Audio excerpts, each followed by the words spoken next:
Okay, councillors, it's come 7 o'clock. I'd like to open this ordinary meeting of council held on Monday the 28th of September 2020. Firstly, I'd like to acknowledge the traditional owners, custodians of this land we're on here today, the Wiradjuri people, and pay my respects to their elders, both past, present and emerging.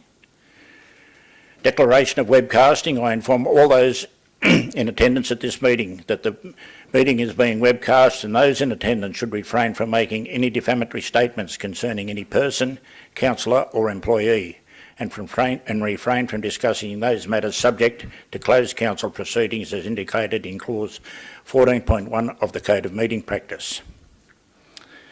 I notice that all councillors are present.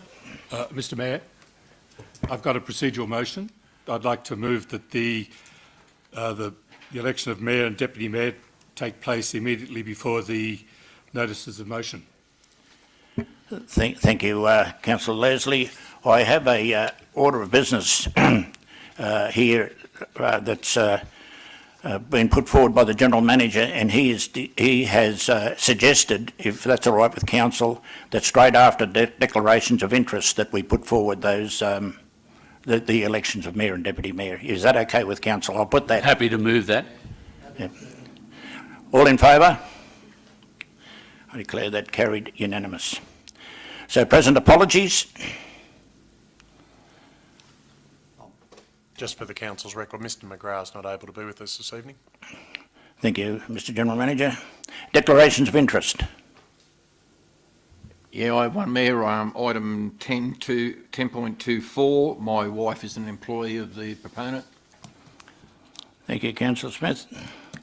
Will you be staying in the chambers? No, thank you. Okay, I shall... I have one. Oh, sorry. It's the same item. My daughter's an apprentice chef there, Thank you. so I'll need to leave the room as well. Thank you, Councillor Coleman. Okay, I shall vacate the chair and leave the elections up to the General Manager.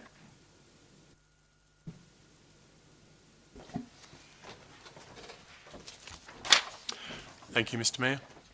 I'd just like to again confirm with the Council that our notice has been given of the election this evening, which will involve election of the chair of the of the Mayor and the Deputy Mayor. That notice, included in the business paper, set out how a person can be nominated.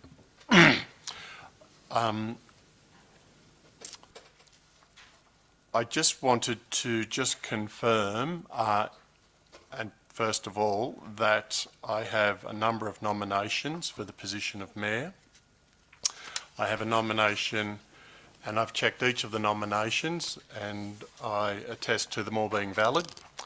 I have a nomination for Councillor Ray Thompson for Mayor, and I have a nomination for Councillor Cassandra Coleman for the Mayor's position.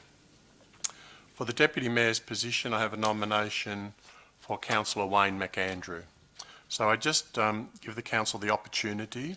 Are there any other nominations to come forward?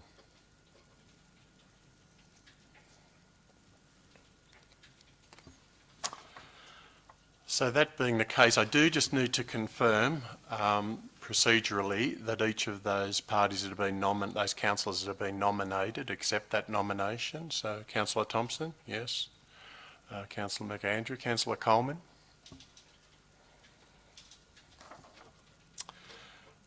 So the next step is that the Council must determine by resolution the method of voting. Mayor, General Manager, I want to move that it's by the open voting method. That's a method that we've always used, and I'm moving that it's the open voting method. Happy to second. I hear that, but I will just also say to the Council, of course, just for information, it's you are all aware, of course, there's open voting, ordinary ballot or preferential ballot, but it's been moved and seconded that the open voting be the method. Could I get a show of hands for that, please? Thank you. You got all that, Trinity? Thank you.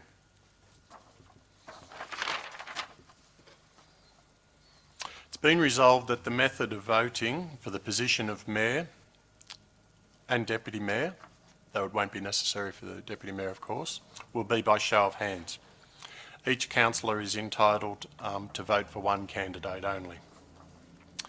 So let's get started. Would those councillors, I'm dealing with the position of Mayor first, would those councillors voting for Councillor Coleman for the position of Mayor, please raise your hand.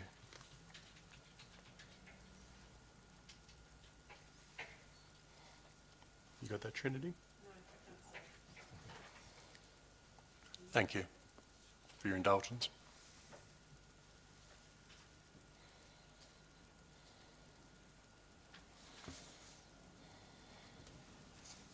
All right. I now ask for a show of hands from those councillors who are voting for Councillor Ray Thompson for Mayor. Just hold your hands up. So keep your hands up, please.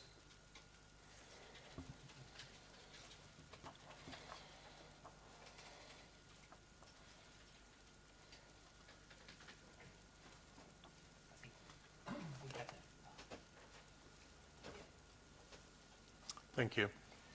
So I note that everybody's voted, nobody's abstained. The vote is such that there are, as I counted, 7 councillors in favour of Councillor Thompson as Mayor and 2 in favour of Councillor Coleman. I therefore advise the Council, as is apparent, that sees Councillor Ray Thompson elected as Mayor. In the situation that we have where it is only Wayne McAndrew, Councillor McAndrew is nominated, it isn't necessary to go to the vote. So it's therefore determined that Councillor McAndrew is the Deputy Mayor.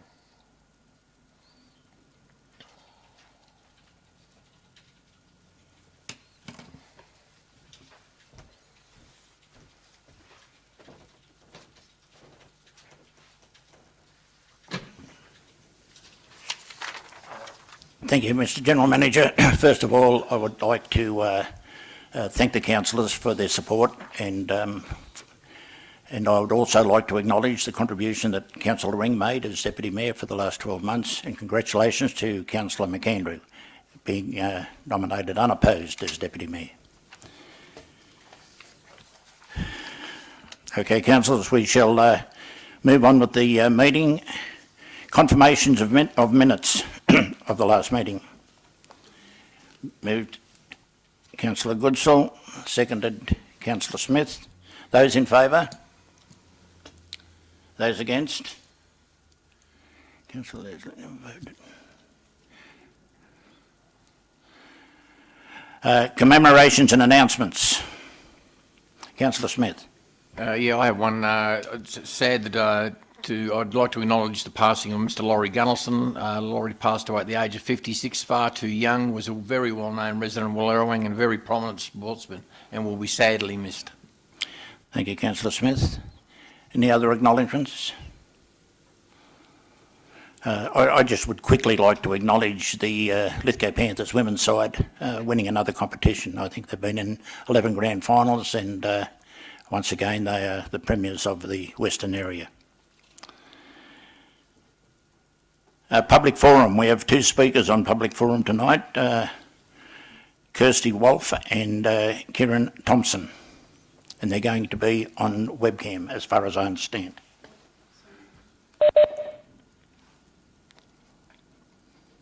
Mayor, does that come up on our screens? It will do. Thank you. It should do.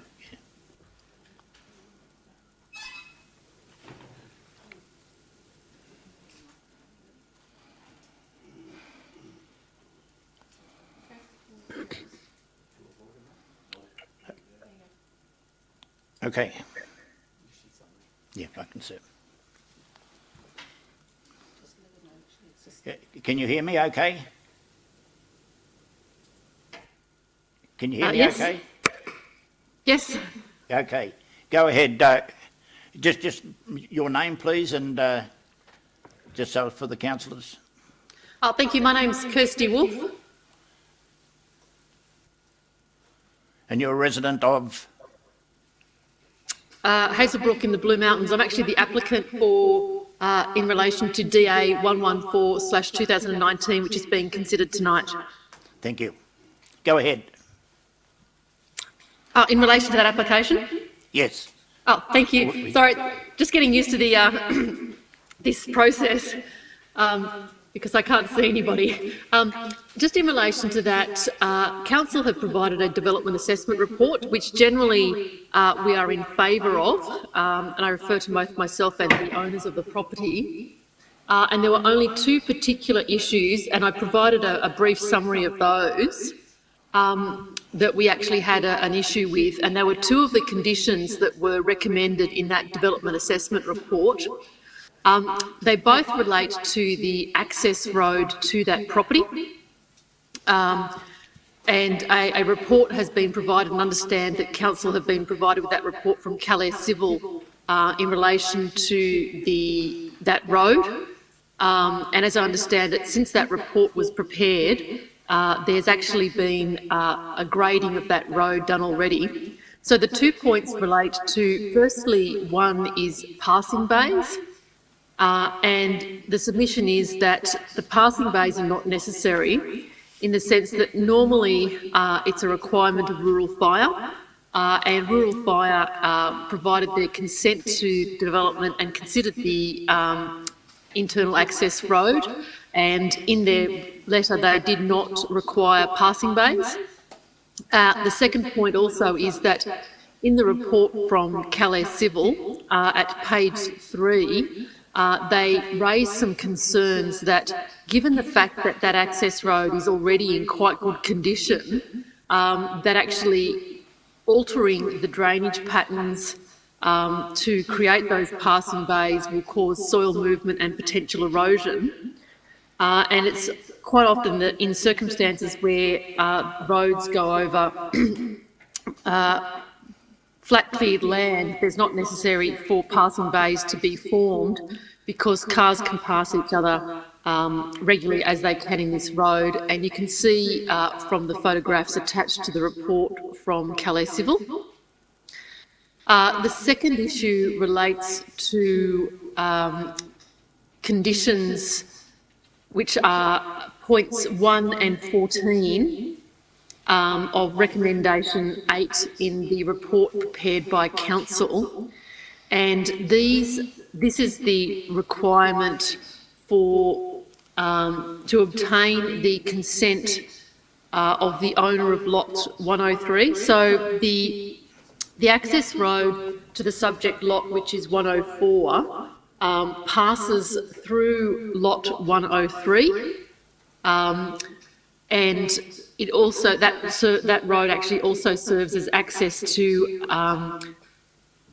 6 other properties. So there's 8 properties served by that access road altogether, and it is proposed that a condition be that the consent of not just the owner of lot 103, who actually has the legal obligation to maintain that access road, but the consent of all the owners who have benefit of that carriageway. I raise this in circumstances where a number of those property owners have raised objections to this development, and those objections were quite adequately sort of dealt with in the report prepared by Council. And the submission is that it would be unreasonable to require the consent of persons who have actively tried to oppose this development, and to require their consent would in effect prevent the development from going ahead. The owners have in fact proposed that they would be prepared to pay 30% of the reasonable costs of maintenance of the access road, and it's my submission that this would adequately address the concern from Council about the requirement to make some contribution to the maintenance and upkeep of that road in circumstances where the development is likely to increase the car movements over that road. I think that pretty much covers it. If any of the councillors have any particular questions.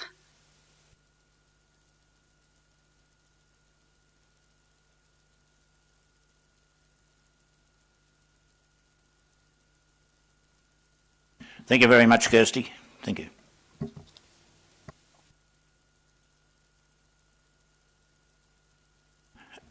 Okay, we will now hear from Kieran Thompson.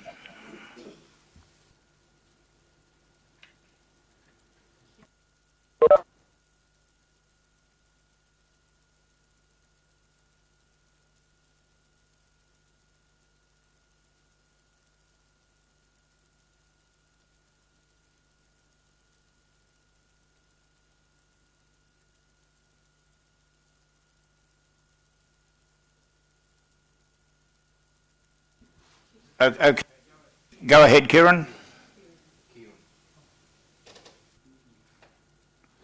Kieran, can you hear me?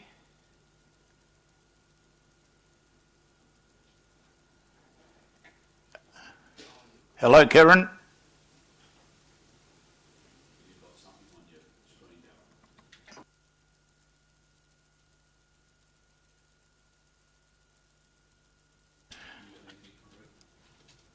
We've got a phone. Oh, I can see a phone up the top there. And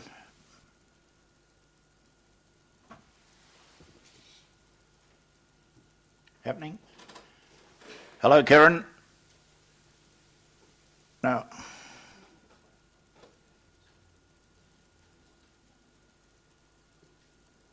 Hello, Kieran. Hello, Kieran.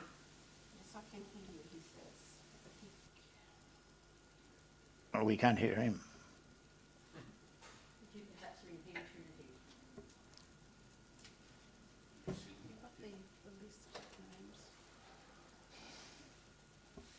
The list of names. I've only got Kieran Thompson, that's all I've got.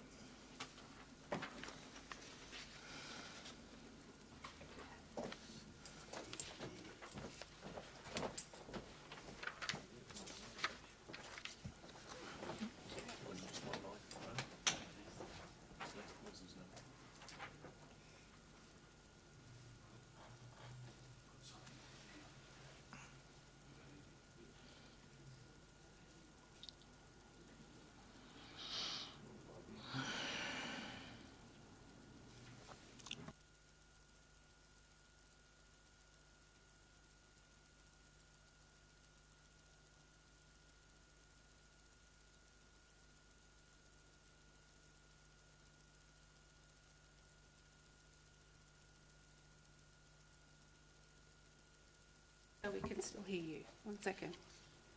I think this is the mayor speaking, but this is, There you go. I couldn't speak. Can everyone hear now? Okay, go ahead, Kieran. Okay. Good evening to the councillors and mayor and the council staff. My name is Kieran Thompson, and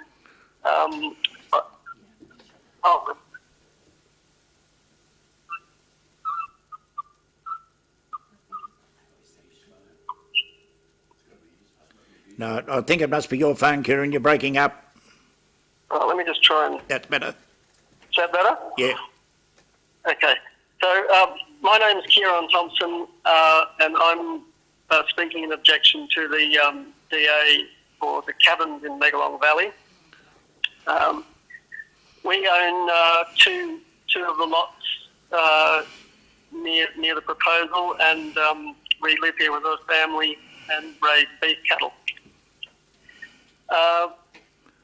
The main concern, I guess, well, there's several concerns, but the proposal, the development proposed all the guests and would have to travel over a right of carriageway through our land to get to the development site. And we're very, very concerned, as are other residents, about the extra traffic and visitors to what was a peaceful rural setting. So I guess the development looks attractive because it is in a quiet rural setting, but it sort of would be a case of loving itself to death, as far as I'm concerned anyway. The track to get into the property, it's a right of way through our property, and it's a gravel road, quite steep in places, up to 9 degrees of slope, which is quite steep on gravel.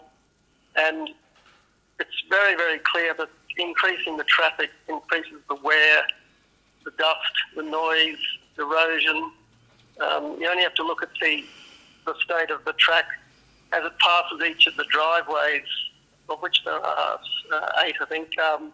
The wear drops off after each driveway, so it's clearly subject to wear, as to the amount of traffic it gets.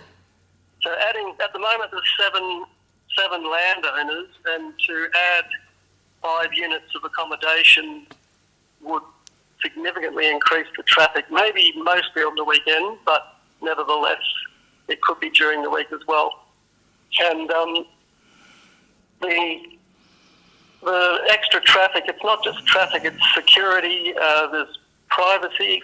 So on a farm it's very difficult to secure everything. It's, the nature of farming is there's stocks, there's gates, there's sheds with no fronts, there's dams, there's machinery that don't even have keys.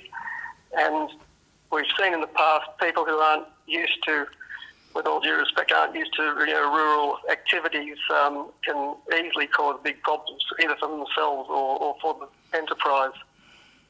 The other issue is that the proposal is on about 20 odd hectares, and I just don't understand how you can have five residences in effect, plus a residence that's already under construction, plus farm sheds, which is fine, but we're talking, 6 residences on 20 hectares, and you wouldn't even get permission to build one house on 20 hectares in the RU1 environment. So I just don't understand how, even though it satisfies the 5 bedrooms of accommodation, the density of buildings is far beyond what I would have ever expected.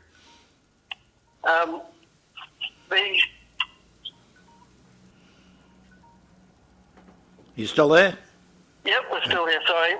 The amount of, the original proposal seemed to have no guest supervision, and it sort of remains a mystery if there would be guest supervision, should it be allowed.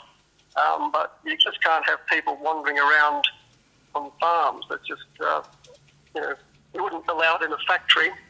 Well, why would you allow it on a farm?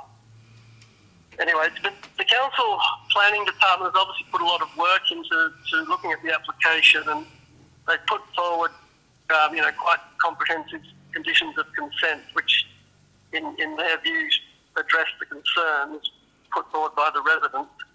I suppose from our point of view, I don't believe they adequately address them, and I don't want to be a policeman and policymaker on the development in perpetuity, because that's what would happen. And then everyone would be looking over their shoulder to see, are the guests behaving? Has the applicant maintained what he said he would do?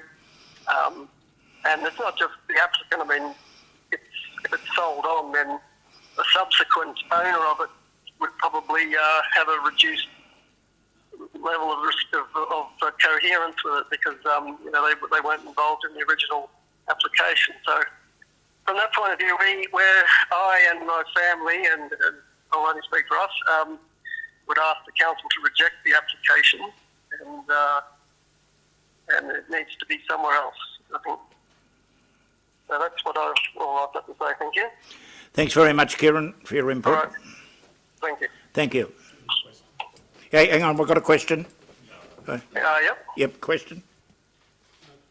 Thank you, Mr Mayor. I have a question. Yep. Mr Thompson, we received, all councillors received an email from Mr Harris on the 22nd of September, and I quote, "It should be noted that the owner of lot 103, Mr Thompson, appears to have had some change of heart, as just over 1 week ago he decided to utilise the grader he owns and upgrade the row." My question, Mr Thompson, is, have you had a change of heart? Who is speaking there, sorry? That's Councillor Leslie.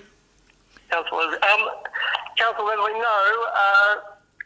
We're obligated to maintain the right-of-way that runs over our land, and we have done so to the best, to quite a high standard in my view for a track. It's a track in use. It's not a road. and for low levels of traffic, it's been quite okay. We've had very, very low rainfall for 3 years, so there's been less erosion than normal. So it's part of our normal maintenance of the road, which we're obligated to do as part of the title of the land. So there's no change of heart. I'm simply doing what we will always do, which is maintain it. So there's no change of heart. We drive over it. Our visitors drive over it. Other residents drive over it, and we try to keep it in a reasonable state. So it's simple as that. Thank you. Any other councillors got a question? No.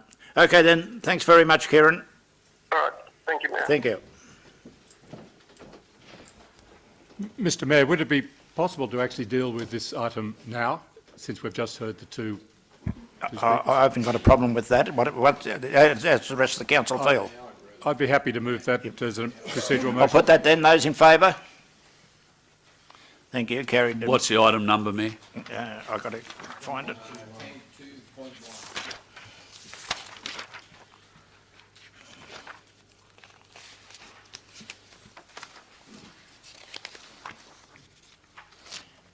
Yeah. Okay, so I'm here. Is somebody like to move anything, a recommendation or a change to the recommendation, or have I got a mover? I'd like to move that we reject the application. I'll second that. Moved councillor Coleman, seconded councillor Statham, that the application be rejected. Mayor Thompson, I'd like to move an amendment if I may. Yeah, wait, I'll just hear the, councillor Coleman and councillor Statham first, and then I'll listen to the amendment. I believe this application should be rejected. There's several issues in this application, especially the unresolved issue regarding access to the land via a right of carriageway. That hasn't been dealt with, that hasn't been sorted. I'm concerned about the insufficient water supply for consumption and firefighting in the future. I mean, we're heading into October, it's start of the fire season very shortly. That concerns me. I believe that this is not the correct development for the right place. I just strongly reject this application.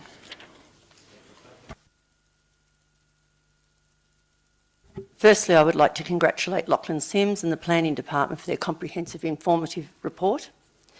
Having personally owned a farming property with a shared road and a right of carriageway provides me with a very different perspective on this particular matter. Unfortunately, it is known by many people, not ever having experienced farming life, that it is very important to open and close gates. There are many issues in this that I think Council have addressed, fantastic, but there are some that I think have not been addressed as well. For instance, Oberon recently had a perfect example of people just coming and going on other people's lands. The snow chasers thought it was their right to just open and not close gates. It's not okay to do that.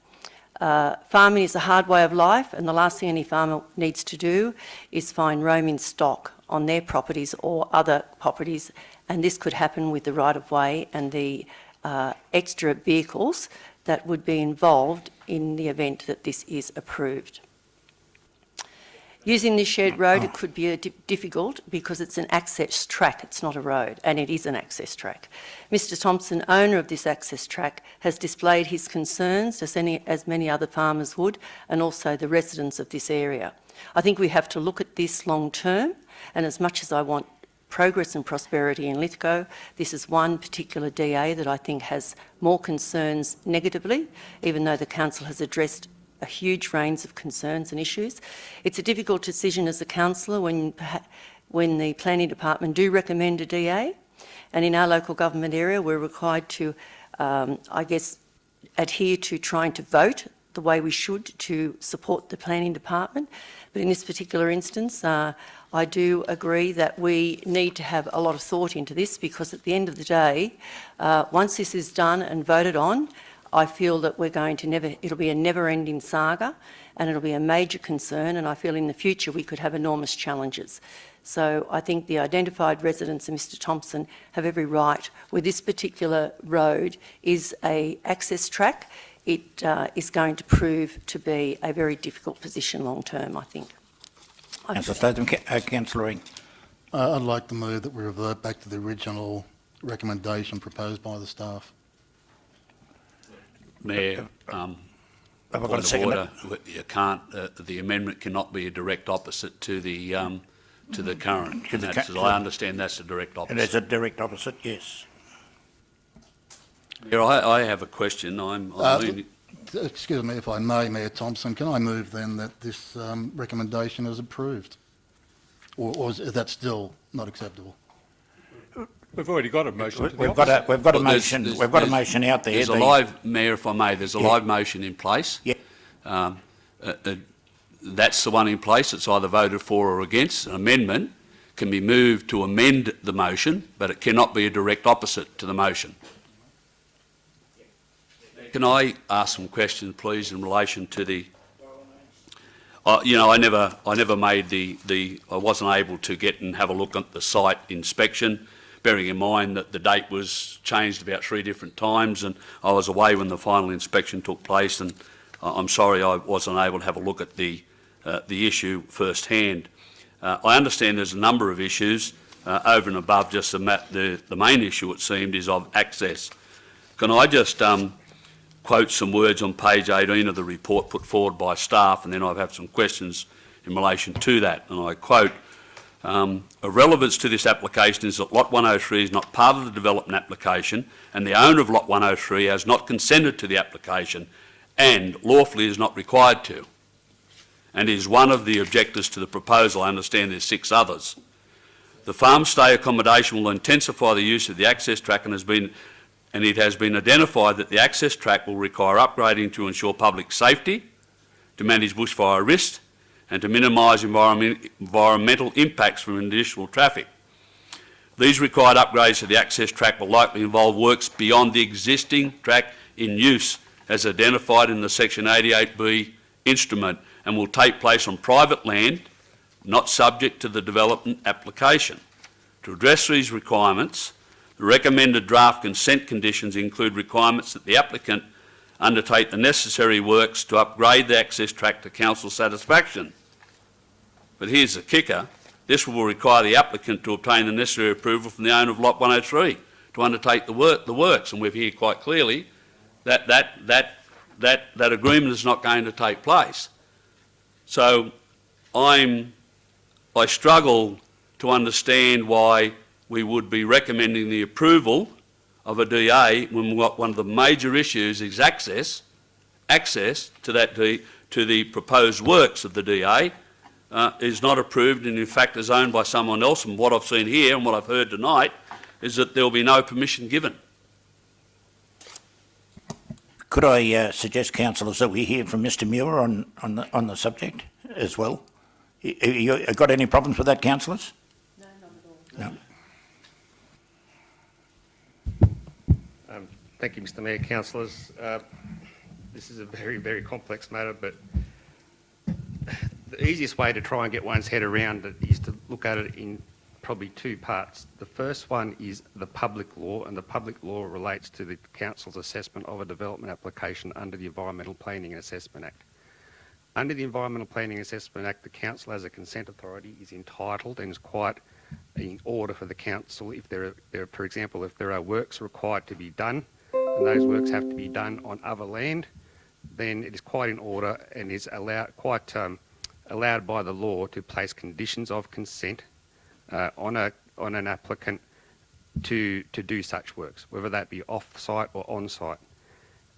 A simple example might be if works are required on a public road, for example, in terms of traffic control works or the like. Now that's easy. In this case, where the works will be required, whether that be upgrade or ongoing maintenance, occur on land privately owned. Now that's when the private law comes into the matter. The private law says that irrespective of the condition of consent, whilst the council can impose a condition of consent requiring such works to be done, and it can quite lawfully approve the application under those terms, it cannot authorise the going onto someone else's land to do that work.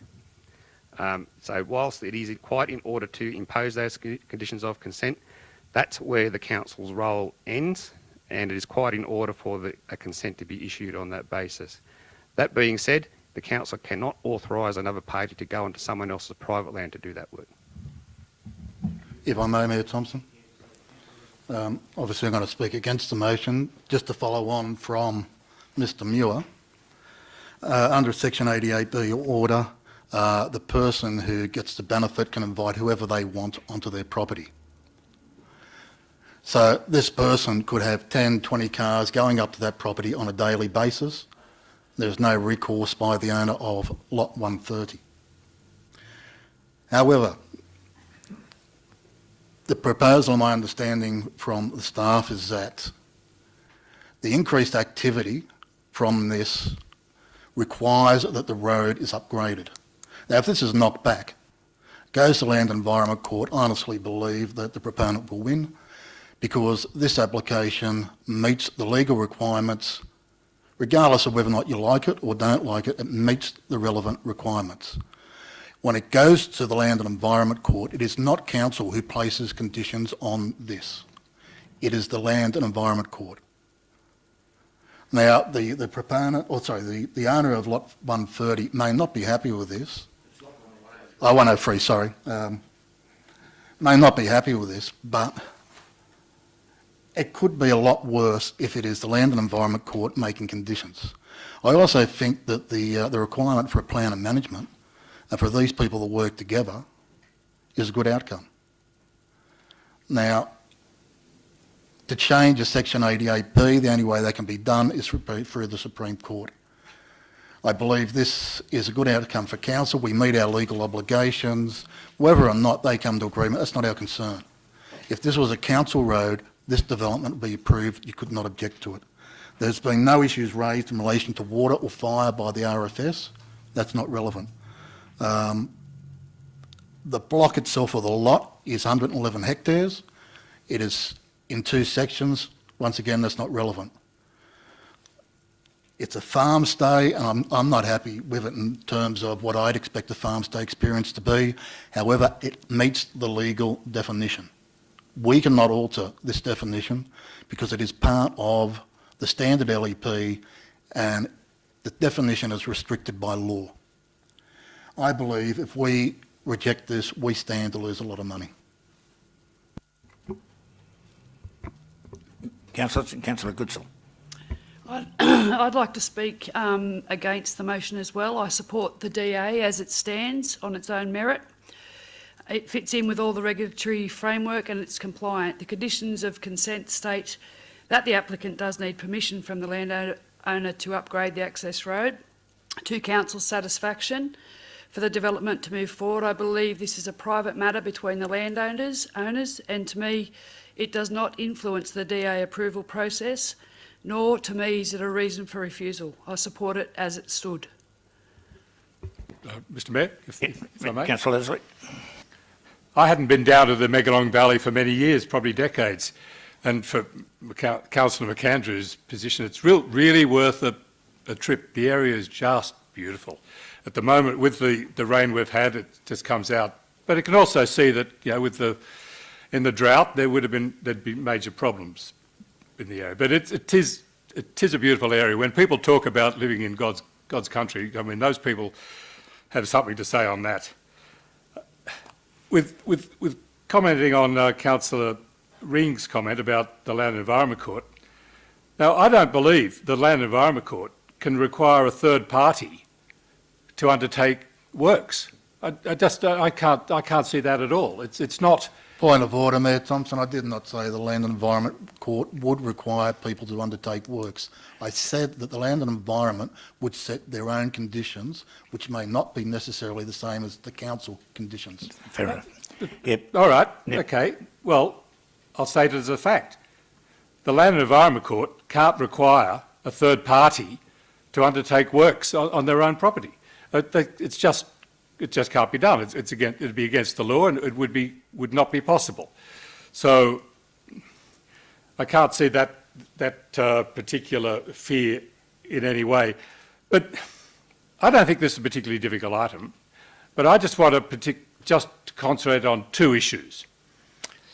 We have a farm stay without a farm.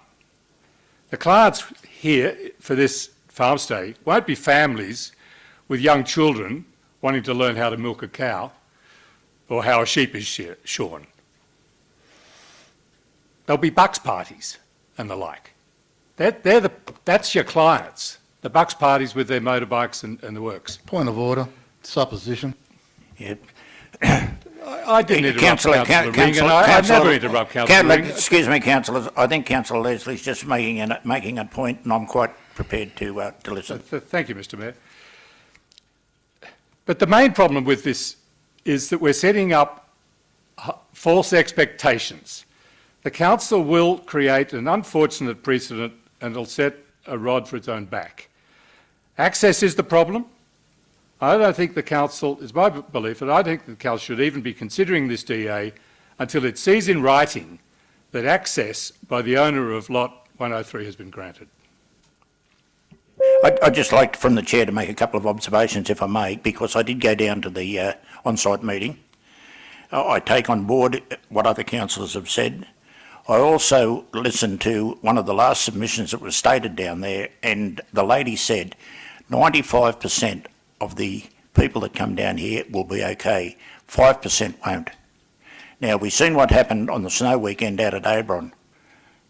Fences were cut, gates were left open, stock was out roaming roads, and I'm inclined to agree that, you don't know what you're going to get down there, and there's no policing. That's the thing. We only have to see what happens in our own area of Lithgow as soon as it rains.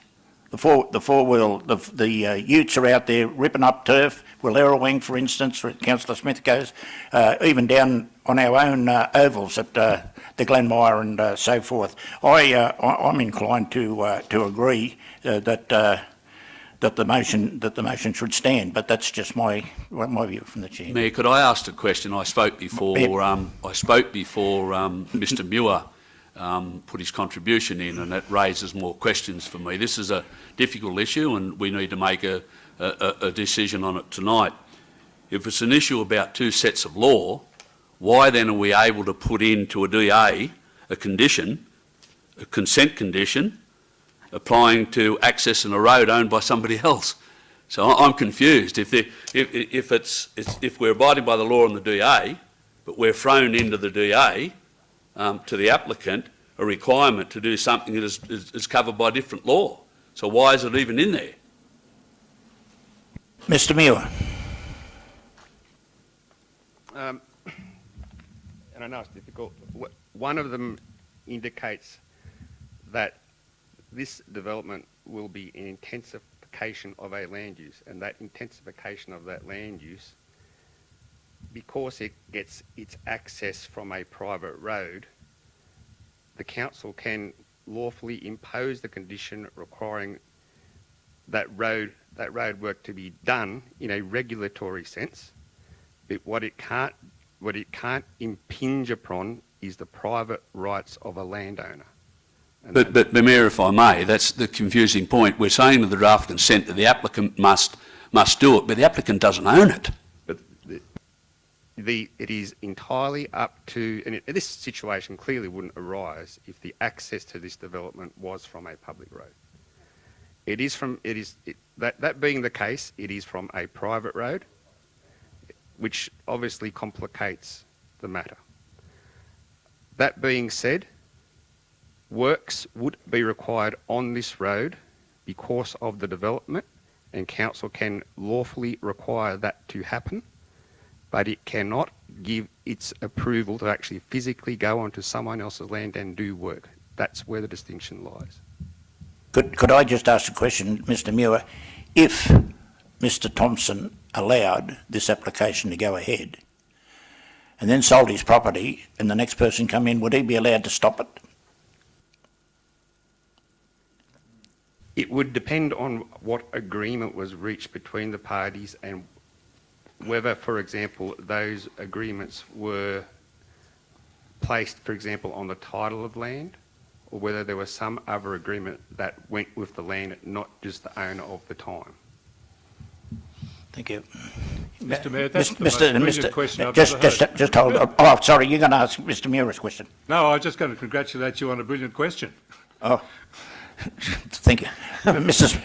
Councillor Smith. Thanks, Mayor. I must admit, I was one of the councillors who went down there, and I agree with Councillor Leslie. It's a beautiful part of the world. The reasons why I don't think it's suitable for down there is I do worry about the water. I worry about the dust. I worry about the ongoing maintenance of the road. I'm fearful that he'll do it once and then might do it for 12 months.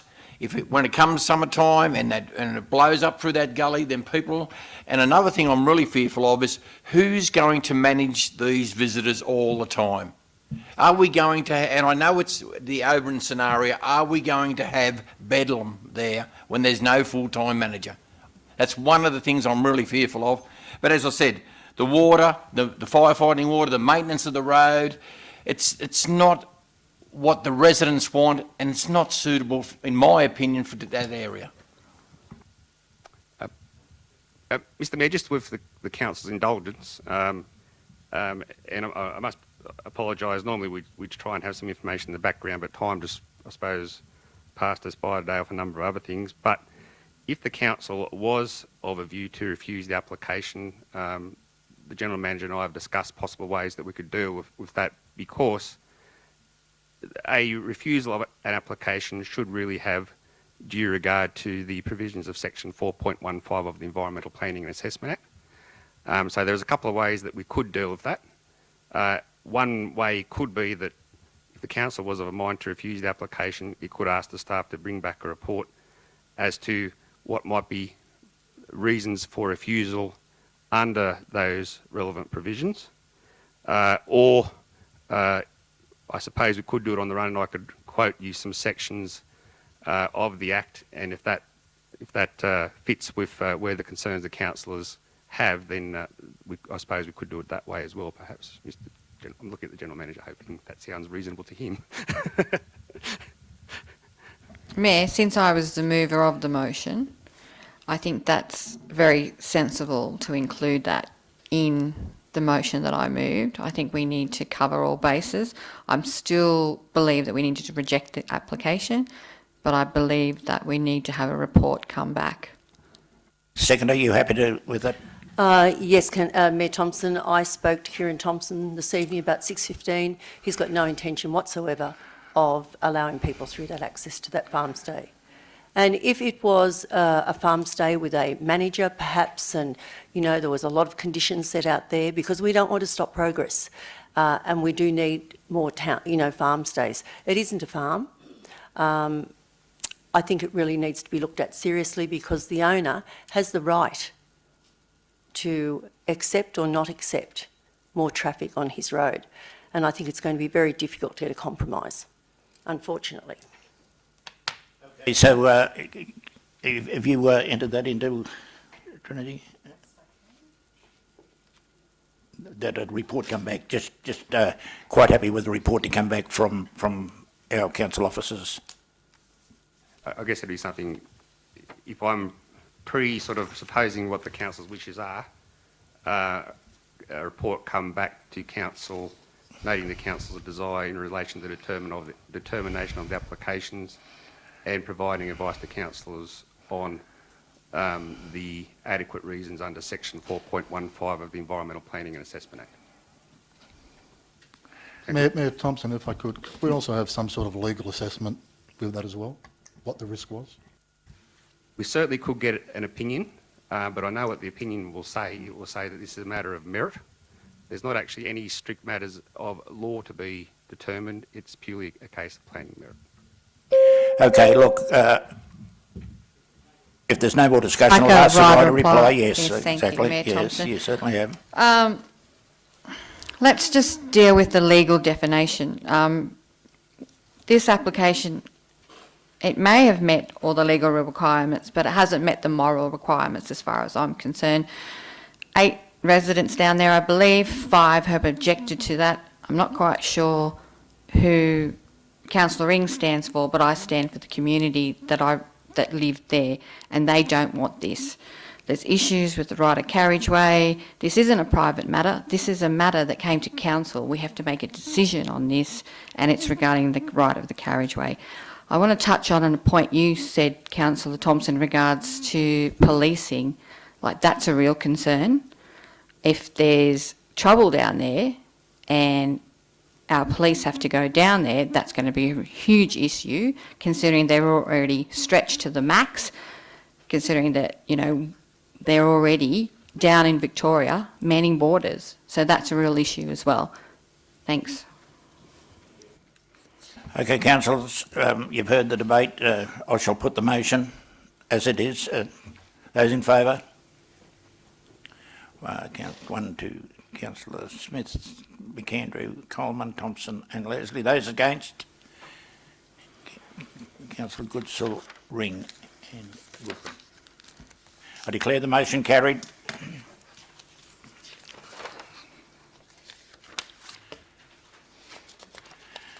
Okay, so there's no mayoral minute. We'll notice of motion. Lithgow Women's Shed, Councillor Ring.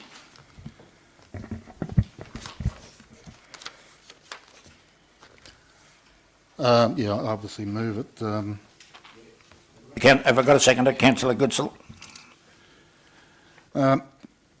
Mayor Thompson, I was invited down to the Women's Shed on the 3rd of September. I was shown the facility that they're currently leasing, which is a former demountable building. It's in very poor condition. The Greyhound Club did come to their rescue a couple of years ago and they greatly appreciate it. But there's a lot of uncertainty with greyhound racing in New South Wales. The Women's Shed executive are of the opinion that they can secure grant money to build a dedicated shed, but they would not get that on private lands. Now, at this point, not asking for council to provide land, just asking council to investigate what land it owns within Lithgow that may be suitable. And talking with yourself and the staff, Hermitage, the old Hermitage site where the native nursery is, may be suitable, may not.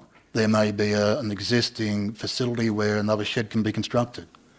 But it's just asking council or the administration to go have a look at what we've got and what may or may not be suitable.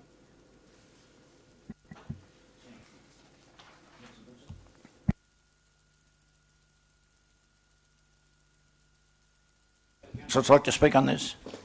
Yes, Mr Mayor. I don't have a particular problem with this one, but I think we need to expand it wider than just the council into asking state governments, for example, issues as well, because you've got the old sorry, I've gone back to Drummoyne, sorry. You've got the old police station in Bridge Street there, and that could well be a site that could be looked at. I'm not saying it is. It's perhaps the rooms are too small. Perhaps the cell is not suitable even. But who knows? So rather than just being a problem or responsibility of Lithgow Council, let's see if we can just expand the issue. And if people, councillors, and anyone who happens to be listening to this broadcast might think of some other ideas, if they could let Mr Butler know, or the council in general know, that might be valuable too. Oh, look, there could be a building around town that is compatible to exactly what you're saying, Councillor Leslie. Mayor Thompson, I'm wondering if the Women's Shed, I've been down there on a number of occasions by invitation, I'm wondering if the Women's Shed would be at all interested in a possible site in Portland. It's confidential at the moment, however there will be a site hopefully coming up with a very good amenity in the close proximity of the town of Portland, and I'm just wondering whether they ever would consider that. It may not come up for about 2 years, but it's a large site that I believe there will be lobbying in the very near future to put something else, to put what is there now in another place. So I think that would be a fantastic way forward for the Women's Shed without council spending a lot of money and without going through the grant process. However, if they do wish to remain in Lithgow, I fully support them building a new shed for their convenience. But I'm just wondering, could council perhaps write to Leanne and ask her if there was consideration of something coming up in about 2 years' time? Would they consider moving that to Portland? Thanks, Councillor Statham. Mayor, just Yeah. some questions in relation to the proposal. The trotting track buildings, I thought that that was being used at one stage by the Women's Shed. Is that owned by us? Or is it privately owned? As far as I understand, it's owned by us, but I'll ask Mr Muir. Yeah. So, Thank you, Mr Mayor. My understanding is nominally, yes, it is owned by council. It is situated on Crown land. It was not constructed by council and was used, of course, by Trotting Club for many years. But I understand that the Trotting Club or Association did hand over ownership to council, I believe, yes. We have control of it. so it's still owned by the trotting track and not being used, and we have, I note that in Councillor Ring's notice of motion that he's talking about similar to the Touch Football Association at Savile Park, Portland.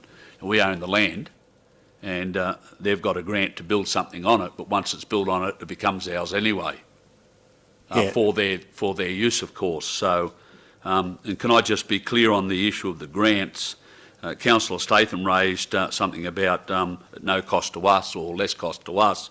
If we look at the Touch Football Association at Savile Park example, that grant was got by the organisation themselves, not by council. So if we're able to find somewhere suitable, then it will be up to, the way I understand it, for the Lithgow Women's Shed to undertake the application process and try and get a grant from either state or federal government. And I know council isn't aware of this at the moment, but the poultry shed down in Lithgow has become vacant. It's available now too as well, so that's something that may be able to be looked at. Yeah. Councillor. Yeah, thanks, Mayor. I'm assuming that other community groups within Lithgow would have similar issues. It would be great if the space was multi-used. So I'd like to put that out there in the general space, that if it is arranged for the Women's Shed, and it's great, and I support the Women's Shed, and like Councillor Statham, I've been there on several occasions due to invitation, but it'd be great if we could have it as a multi-use space for other community groups that are having difficulties as well. Very, very awkward because there's machinery and everything set up in the women's shed, so... And I'm just wondering too, if it's, I'm assuming that if the Women's Shed outgrow it or move on, that I'm assuming that it would come back to council anyway. Exactly. Yeah. The poultry shed sounds a very good idea. It can be looked at anyway. Councillor Ring's motion covers all that to look at various options. Yes. Right, a reply, Mayor? Thompson? Yes, by all means. The women's shed, well, as you rightly said, will have equipment in there, precludes the use by other groups. They will not move to Portland, I discussed that with them. The Portland men's shed, to their credit, offered them to come and join their group, but the women predominantly live in Lithgow and find travelling out there difficult for some of their members. They want to try and keep the facility within Lithgow, with an easy access. Now, a couple of years ago when they first started off, some of their members did approach me and they approached some of the other councillors and the administration. There were, at that stage, no council buildings or facilities available for their use. If there's something available at the Greyhound Club, at the showground now, it can be used. If it's suitable, not a problem. But all this is asking at this stage is for council to look at its assets, public lands or community lands that could be suitable. The Women's Shed will seek funding. They'll undertake the works. And yes, if they do fold, it becomes a council asset. Once it becomes a council asset, it doesn't mean we have to retain it. We could sell it. Or it could be used for something else. This is purely asking at this stage to look at the options, provide them to the Women's Shed and see what can happen. Thank you. Thanks, Councillor Ring. I shall put that then, councillors. Those in favour? Carried unanimous, thank you. Notice of motion, Thompson Creek Road Verge, Councillor Statham. Have I got a Happy the second. second, Councillor Thank you, Councillor Ring. Thank you, Mayor Thompson. There has been a number of residents of Thompsons Creek Road approach me over a number of months now to try and work out a way forward to mostly, I guess, make their places a little bit more safe in terms of fire. I think the fires in January and December was very frightening for people because they've got a forest on one side of the road. So a group of them have collectively done some talking, and they would really like council to consider a way forward to just keep the verge opposite their home clear. If there's any dead wood, if they could use that themselves rather than set fire to a lot of different clearings that need to be done. I think it's a wonderful idea. It could be a very productive partnership with council and the residents, ratepayers, in terms of council being able to not perhaps carry out that work due to other priority commitments. I think it could be a productive way, and to eradicate any fuel for future bushfires, I think it's a great way forward for residents to have the authority to actually suggest to do this. Councillor Ring. Look, originally I had some concerns with this, but I discussed it at length with Mr Edgecombe. This is no different to residents or shop owners doing voluntary work in Main Street and Wang or in the CBD of Portland. Now, what really annoys me with this is that as owners of land or property, we all look after our road verge. Maybe not the big farms, but you've got a state forestry corporation that pays no rates, digs up our roads. It cannot slash the road verge adjacent to their property. It's going to do a lot of work on fire reduction on the other side of the fence line, but I think we should be doing some pressure on them to actually be good neighbours, be good members of our community, and actually pick up the slack.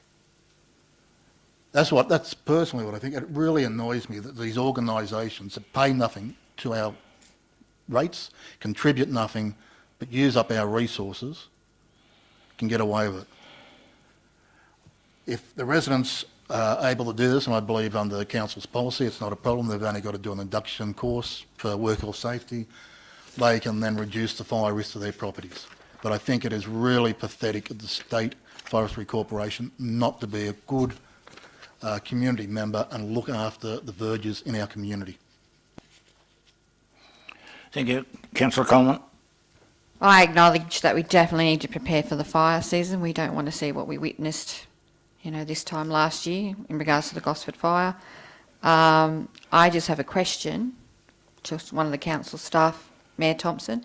I'm just wondering, what about protected vegetation? Who oversees that in that instance? If the residents are given full control of what they need to do, who oversees that they don't destroy protected vegetation, or if we have any? Could I get an answer on that? I was going to ask Mr Edgecombe for an opinion anyway.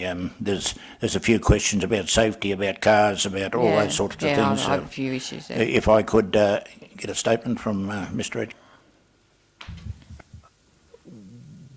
Through you, Mr Mayor, with regard to the threatened species, Council does have a roadside vegetation management plan and policy in place, which contains details of all of Council's roads with a relevant threat level in terms of endangered species, so that information could be reflected and provided to the residents to inform them of any necessary precautions they need to take place in that regard. But with regard to the works generally, we would need to conduct some sort of more formal assessment as to the nature of the works that they propose to undertake to ensure that they aren't posing a risk or putting themselves at risk, putting the council at risk and putting motorists at risk prior to the works occurring. We have processes and procedures in place to make those assessments, and depending on the nature of the work being conducted, there may be a number of conditions placed on the work prior to council allowing it to go ahead, but a report to that effect could be brought back to the council if it so desired. Yeah, look, I'd like to move an amendment, Mayor. I think a report needs to be brought back to look at all of those aspects. I'm happy to second that. I'm keen with the thrust of the matter, but and I take on board the pertinent points put by Councillor Ring in the first instance that New South Wales Forestry should be clearing the verge as well. But I also are concerned that if we've got, just anyone out there clearing the verge, that's our road. I know when we do verge cleanings, we close the road for that period, for that distance of time that we're doing. So all those aspects have got to be looked at. So, I think we need to have a full comprehensive report about the risk review and everything else in relation to, if it was to go ahead as been proposed by Councillor Statham, what are the checks and balances we need to put in place? I support that. We need to have checks and balances in place. I'm very concerned about residents hurting themselves or, and traffic, protected vegetation. I believe in the concept and I acknowledge that it needs to happen, but we need to put checks and balances in place. Councillor Smith. Councillor, I've just got a question for Councillor Statham, if I can. When did they want to start this? They're happy to meet with council and Yeah. work out something Okay. that will be of a positive outcome for both council and the ratepayers. All right. They're not going gang-ho about this. They've got a great group of community residents over there that are a very tight-knit group. So Yeah. they won't be able to do all the verge. It's many No. kilometres long. But if they can make a small inroad into opposite where their places are, and I've spoken to a lot of them and they're very keen. They're energetic, but most of all, they're passionate about the fire, reducing the fuel, but also the entrance to Thompsons Creek Road. Now that it's quite a busy road, and I think they just feel that it needs tidying up, and there's quite a lot of work involved. Well, the only reason I ask you is I know that myself and Councillor Goodsell have been pushing, and with the help of Mr Edgecombe, there'll be a road maintenance out there very, very shortly, I believe, Mr Edgecombe, because the road is in an atrocious state. So They're there today. Yeah. Well, we've been there 5 times in a fortnight. So yeah. I'm just to make sure that everybody's aware of that. Any other councillors like to speak for or against the amendment? Okay, I shall put the amendment though. Those in favour of the amendment? I declare it carried. Yeah. The amendment now becomes a motion. Do you want to, Councillor Statham, write a reply? Oh no, I think we go through the due diligence that's necessary for good governance and make sure that both parties realise they have particular interests in the fact that we need to make sure they're safe, and it could be a good outcome for council to reduce our fuel loads, but also reduce costs in the terms of they're willing to help.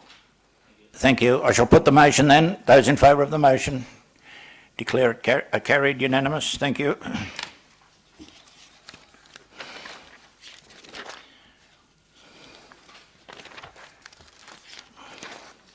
We'll go over to 10.1.3, delegations of the Deputy Mayor.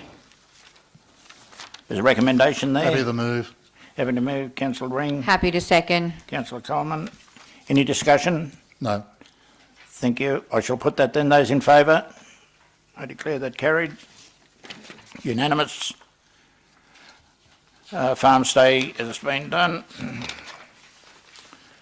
Concept development application, multi-dwelling housing, Torrens Title Subdivision, Strata Title Subdivision, Stage 1 Works, Tweed Road, Bone Fells. Happy to move. Happy to second. Moved Councillor Ring, seconded Councillor Statham. Councillor Ring.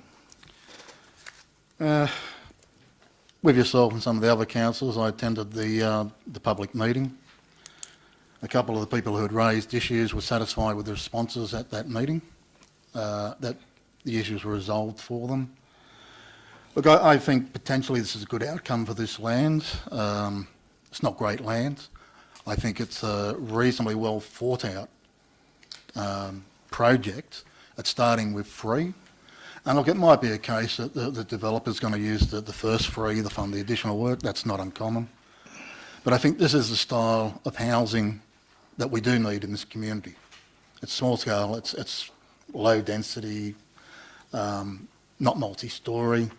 Well, they're 2 stories, but it's not going to overpower the environment. I think in that area it'll be a very suitable development, get some use for that land, and that land's been sitting there for a long time, as we all know. Thank you. Councillor Statham. Yes, look, this DA has caused many concerns for nearby residents on this proposed site. After the site meeting on the 15th of August, these issues and concerns have been addressed. At the site meeting, I was not in favour of this DA. With issues addressed now, I would find it much easier to consider the DA. Lithgow is certainly at a crossroad, with many developers choosing other towns and cities instead of Lithgow. We all know as ratepayers or residents it is essential for growth and progress. I can fully respect and totally understand how residents do not want progress at times, and it is also in the vicinity of many people that live there. I think there is a saying that we need progress, however, not in my backyard. When council approves the DA, councillors can choose to vote their preferred way. This is not an easy decision when perhaps some of the councillors know many of the people that are objecting and many of the residents that have feelings of worry and concern. The reason I have chosen to support this DA is simply one point, again, bushfires. There is an enormous amount of fuel on this vacant land. I've had a look at it again, even though it's rained. I'm very concerned about the amount of time that block of land has been uncleared and probably not kept extremely well. I do think of the residents and I'm feeling for them, and I really think that they possibly will be disappointed in me that I'm going to vote for it. But however, I've got to simply think about what is best for progress and prosperity in Lithgow. And the bushfires, there's an enormous lot of fuel there, and I think that after the horrendous bushfires in December and January, I feel clearly that this area needs to be developed. Just very quickly, I also think that it's detrimental, as it appears to have been. There's a possibility of excess fuel. There's enormous amount of bush. The weather patterns keep emerging with hotter, drier conditions. This has not been an easy decision. However, with the thought of bushfires in that area, with with the topography and the gradient of the land, it would even be more disastrous for the remainder of our town. It's an excellent report with many issues and concerns having been addressed by the developer, and I think council has spent a lot of time on this particular development application, which is important. And as I said, people could be disappointed that I'm going to vote this way. I'm even quite surprised myself, but after the horrendous time that our town and city and areas, small villages went through with bushfires, if there is a block of land that size right in the middle of our town, we have to address that, I believe. And again, I think where Mr Muir spoke earlier on, the council has approved this, so in terms of voting against it and it not being approved would be great for the residents. However, land and environment could possibly become involved again, and we've already spent hundreds of thousands of dollars on land and environment. I think it's time that we have to really think about where we're going and how can we progress this place. And, over the years, a lot of DAs have been not accepted, and sometimes council staff haven't approved some that maybe I thought they should have approved. So I think it goes both ways. But in this particular case, it's with great resistance that I do vote for and support this multi-dwelling housing in Tweed Road. Yeah, Mayor, if I could just quickly make a comment. I move that the matter be deferred until a site inspection took place. I make the point again, that's the beauty of site inspections, give councillors the beauty and the benefit of site inspections for councillors to have a hands-on look at what has been proposed. And I understand, as Councillor Statham has put forward, as a lot of the concerns were allayed at that site meeting in relation to the development application. So, I also will be voting in favour of the recommendation. Councillor Mr Mayor, McAndrew. Councillor Coleman. I attended the site inspection on the 15th of August as well.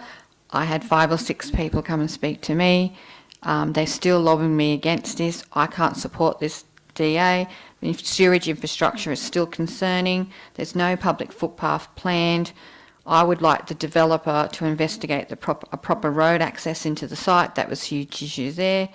I do have a question for Mr Muir. I understand that this development once came before a council previous to this council. Is that correct, Mayor? No. Okay, a different development. Okay, I just wanted to know. Sorry. Oh, okay, same developer. I just want to ask the question: was this site only meant for one dwelling? Is that the history? No, originally? three dwellings. Three. Okay, but yeah, I can't support this. Could I ask, Councillor Leslie. could I ask a couple of questions, if I may? The first one is that on recommendation 3, there's a voluntary planning agreement for $5,000 per dwelling, but on the very next item, that voluntary planning agreement is for $6,600. I was just wondering why there's a discrepancy between these two. Yeah. That's the first question. And the second one is, at the top of page 23, there's the statement, which I'll read. However, if approval is granted, the development will require the rehabilitation and restoration of existing riparian vegetation along Farmers Creek and the submission of a vegetation management plan for these works. Could I just actually ask one of the council, or yourself, Mr Mayor, or one of the council staff, if they could actually just expand on that a little bit for me? One of the council staff to do that, Councillor Leslie. Mr Muir. Thank you, Mr Mayor. Perhaps I would take the second question first. A vegetation management plan is very much, I guess, what the words say. When a development, for example, proposes works in the vicinity of a creek, there is a riparian area which requires protection, and what the developer is required to submit is what works he'll be doing, or he or she will be doing in that area, what vegetation will be removed, what vegetation will be retained, native vegetation versus removal of poor vegetation and the like. That's really what it is. It's a management plan for vegetation. In relation to the voluntary planning agreement question, is a very good question, and it just happens to be that there are two items that are running concurrently, which of course raise the question of voluntary planning agreement is what's offered by a developer. So that's the first part of it, and the second part of it is, in this case, this development is for strata title units, built units as against Torrens title allotments. And they are the only 2 points of difference that I can really give you on that one. If I could follow up on that, so the management plan is part of the recommendation? Yes, it will be, yes. The issues with Tangent Street, have they been resolved to the satisfaction of the residents up there? As far as Tangent Street's concerned, and you correct me if I'm wrong, Mr Muir, it's been to the Land and Environment Court and has been okayed. So but this particular... Well, it won't be part of it. This particular won't go up to Tangent Okay. Street. It gets cut off before Tangent Street. Am I correct there, Mr Muir? Correct. Yep. Sorry, Mr Mayor, I didn't actually get to speak to the item. I just asked a couple of questions. So Councillor Leslie. I don't know. Some councillors have commented that at the public meeting they got the impression that the concerns expressed earlier were allayed. I didn't get that impression. Just for the record, I didn't feel as though that the residents were satisfied by the report, and I didn't feel that they were satisfied by the very small access to the site, and as a result, I don't think the issues have been properly resolved, and I'll be voting against this motion. Councillor Leslie. Any other speakers? Mayor Thompson, before I have a right to reply, could I ask a question for you to Mr Buckins, please? Yes, by all means. If Mr Buckins could advise on the upgrade of the sewage pump in this area of town, because I think we've committed $2 million to it. I'd just like to know where that's up to and what impact that works will have on this proposal. Fair enough. Mr Buckins. Through you, Mr Mayor. The work on that Tweed Mills pump station just adjacent to this lot has commenced. There's around $800,000 worth of works to upgrade the pump station to provide additional storage capacity to cater for this development, as well as an increased rising main to service this further south Bowen Fells development area. That work's commenced. I think at that particular site meeting, that was a major concern. It was a major concern, and my understanding with the residents there, once that was explained to them, they were happy with it. I believe, as councillors, that we do have Is a right... this Councillor Ring's speech in Right. reply? Yes, or- this is my speech in Right. reply. I'm sorry, I didn't hear the Mayor actually say that. No. Oh, didn't you? Sorry. No, but Councillor Ring said, it's my right of reply, I just want to ask a question first, so, okay. But it is his right of reply. Okay. Thank you, Mayor Thompson. As I said, everyone has different interpretations of what's said and how it comes across at meetings. My understanding is once the issue of the upgrade of the pumping station was discussed, that satisfied that particular concern with individuals. Tangent Road was also discussed. It wasn't going to come around. That issue was put to bed. I believe the council have done a good job. I believe this meets the legal requirements. The access is 8 metres wide. There is room within that 8 metres for pedestrian access and for overtaking or for 2 lanes of vehicles going through. Lithgow needs to move forward. We talk about industrial land, but industrial land without having sufficient residential facilities is pointless. We have to start somewhere. We need to have land. We need to grow. And developing within existing areas, such as this, where there is infrastructure, is better for council. It allows us to look at upgrading, to maximise benefits from the roads. New developments are great. They bring new assets. Yes, the developers pay for those, but ultimately we get to manage them. I think if we can contain some of our growth within the vacant blocks within Lithgow at the moment and develop it, so much the better. Thank you. Councillor Ring, I shall put that then. Councillors, those in favour of the development? I count 1, 2, 3, Councillor McAndrew, Goodsall, Smith, Thompson, Goodwin, Statham and Ring, and against Councillor Coleman and Leslie.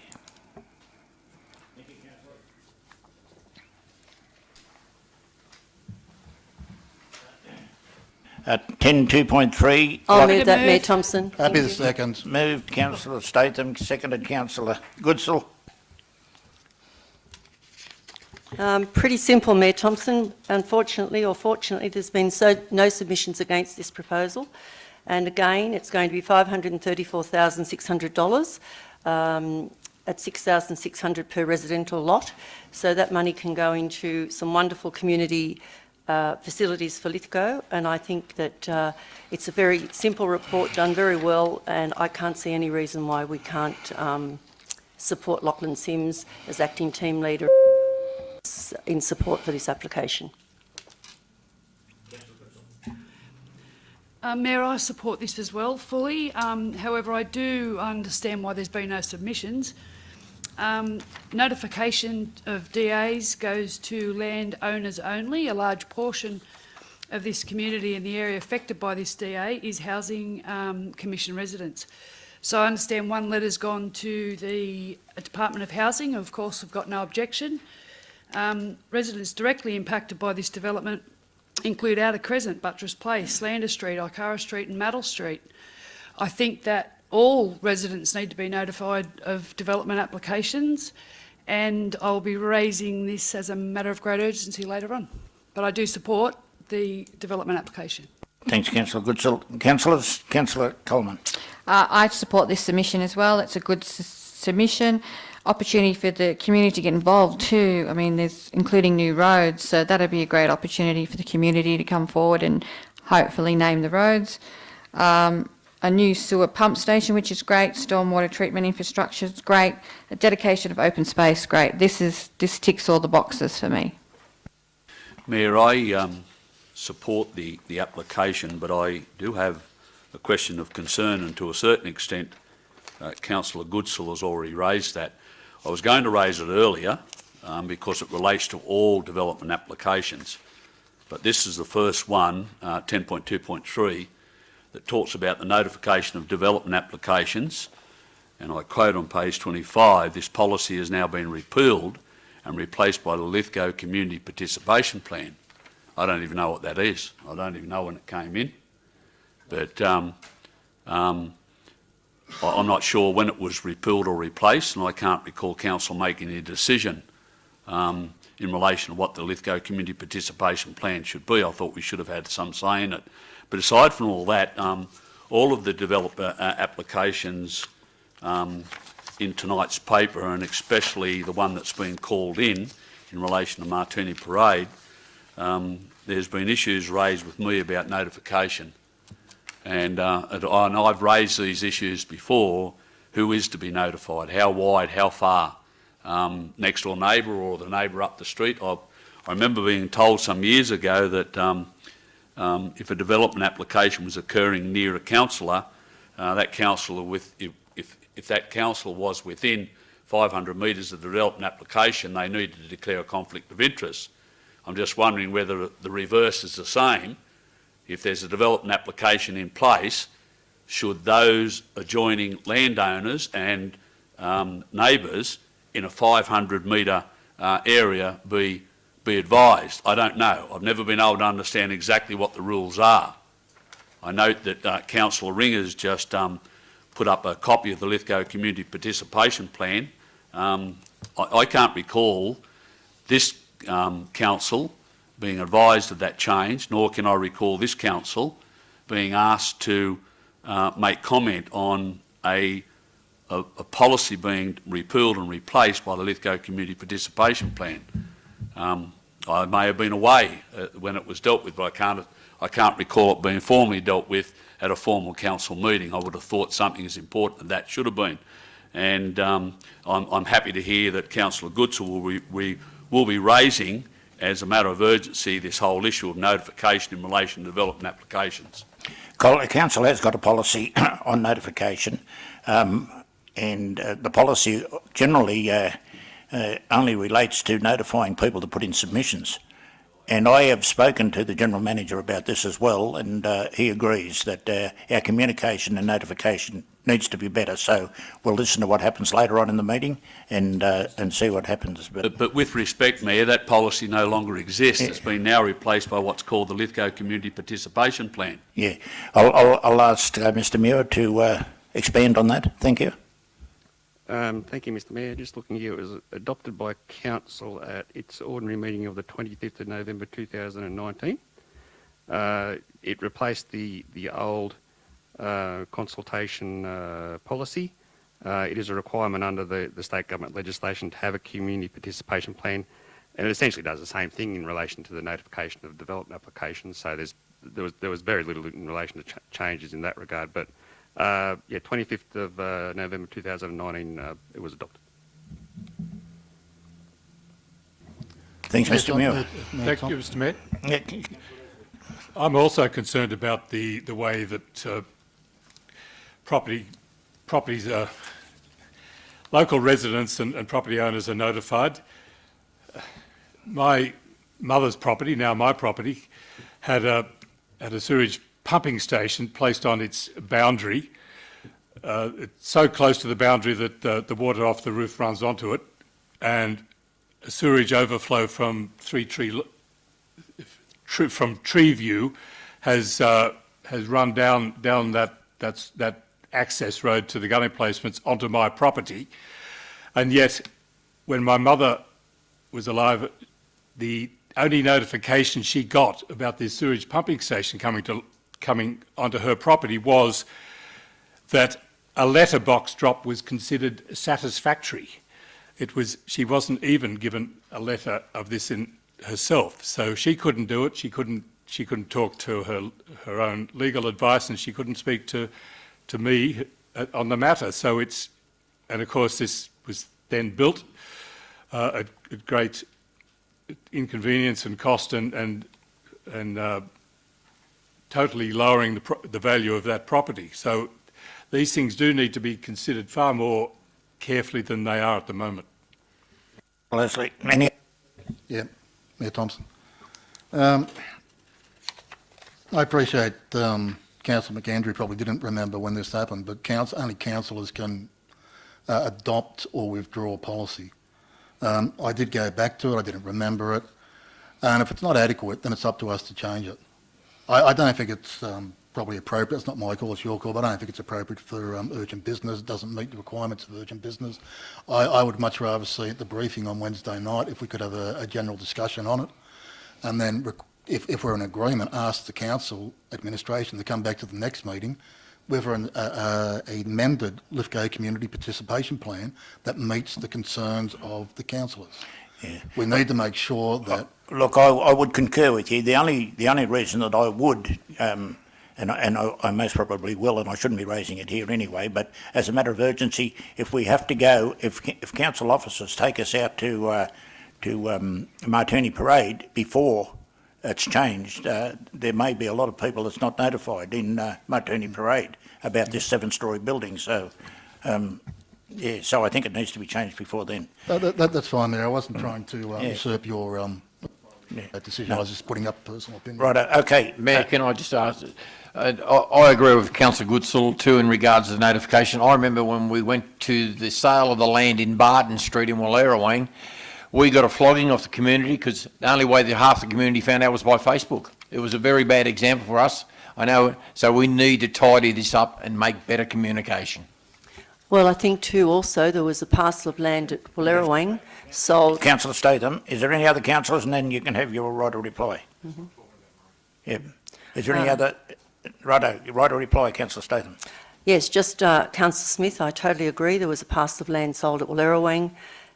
We don't even know how much money it benefited council by, but I got a dreadful time as mayor at the time, wondering how that got through with any councillors, and there were councillors that are on here tonight, yourself and Councillor McAndrew, that just slipped under our notification. So that's something that we can talk to Mr Muir about perhaps at another time. But no, I think this is very clear, and I think it's a great bonus if this goes ahead for over $500,000 to come into our community for facilities. And I'm very disappointed if other people hadn't been notified, because it's always good to have a choice what you would like to do.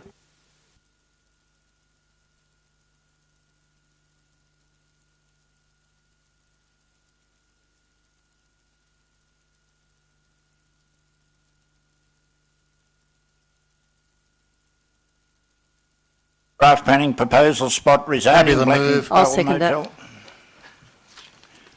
Moved Councillor Ring. Seconded Councillor... Oh, that's right, Councillor Statham.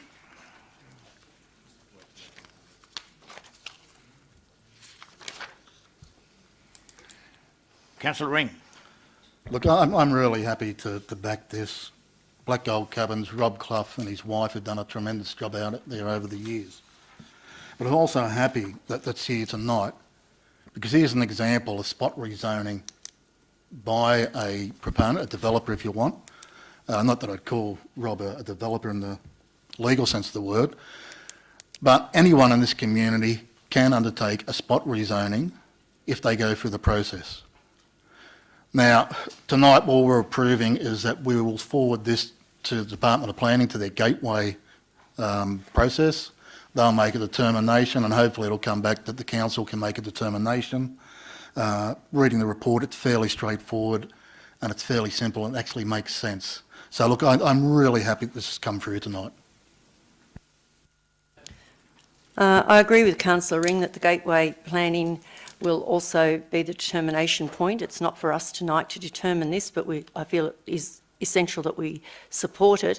You know, just reading the lengthy report, so there again, council planning staff have had a lot of time spent on this. There's several pages of it, or many pages, but it's going to increase the visitor economy to the area. It's all going to attract investment and growing local jobs in the industrial area. So I think it's something that is possibly overdue for the Cloughs to do, and I think it's a great way to show faith in our businesses and our tourism. So I would have to vote and support this proposal. Mayor, I speak in support of the application as well, but I do have some questions. In fact, I have a number of comments on the question. The spot rezoning and the LEP are topical issues at the moment. I know it was raised at an information session recently. Just in page 27, it talks about a fee. Could I understand and know what that fee is, please?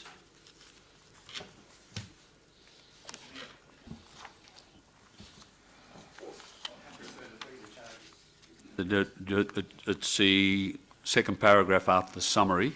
Following summary, the draft plan proposal only issued had been accompanied by the appropriate fee under council adopted fees and charges 2020-2021. Yeah, no, that's fine. The reason for the question, Mayor, does it vary on, I'm trying to understand, does it vary on whether the site's smaller, whether it's large, whether it's middle, whether it's medium? I'm trying to understand that. Yeah, so I'm trying to understand, is the fee attached to how big the zone change is, or where the zone change is proposed to be, or what impacts it may have in relation to the zones that are already there? I'm trying to understand all of that.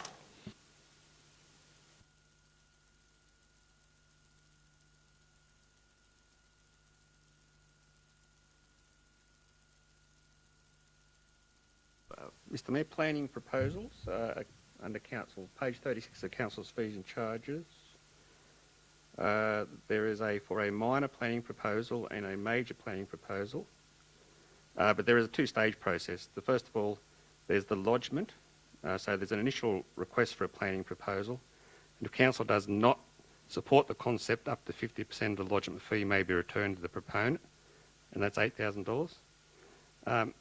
Then the minor planning proposal relates to a change of zoning and or minimum lot size and development yield is below 20 lots, or different clauses or types of things. That's a minor one, that's $7,000. Then there's a major planning proposal, relates to change of zoning and or minimum lot size, multiple clauses, mapping amendments, development yield exceeds 20 allotments and or development cost is more than $10 million. That's $17,000.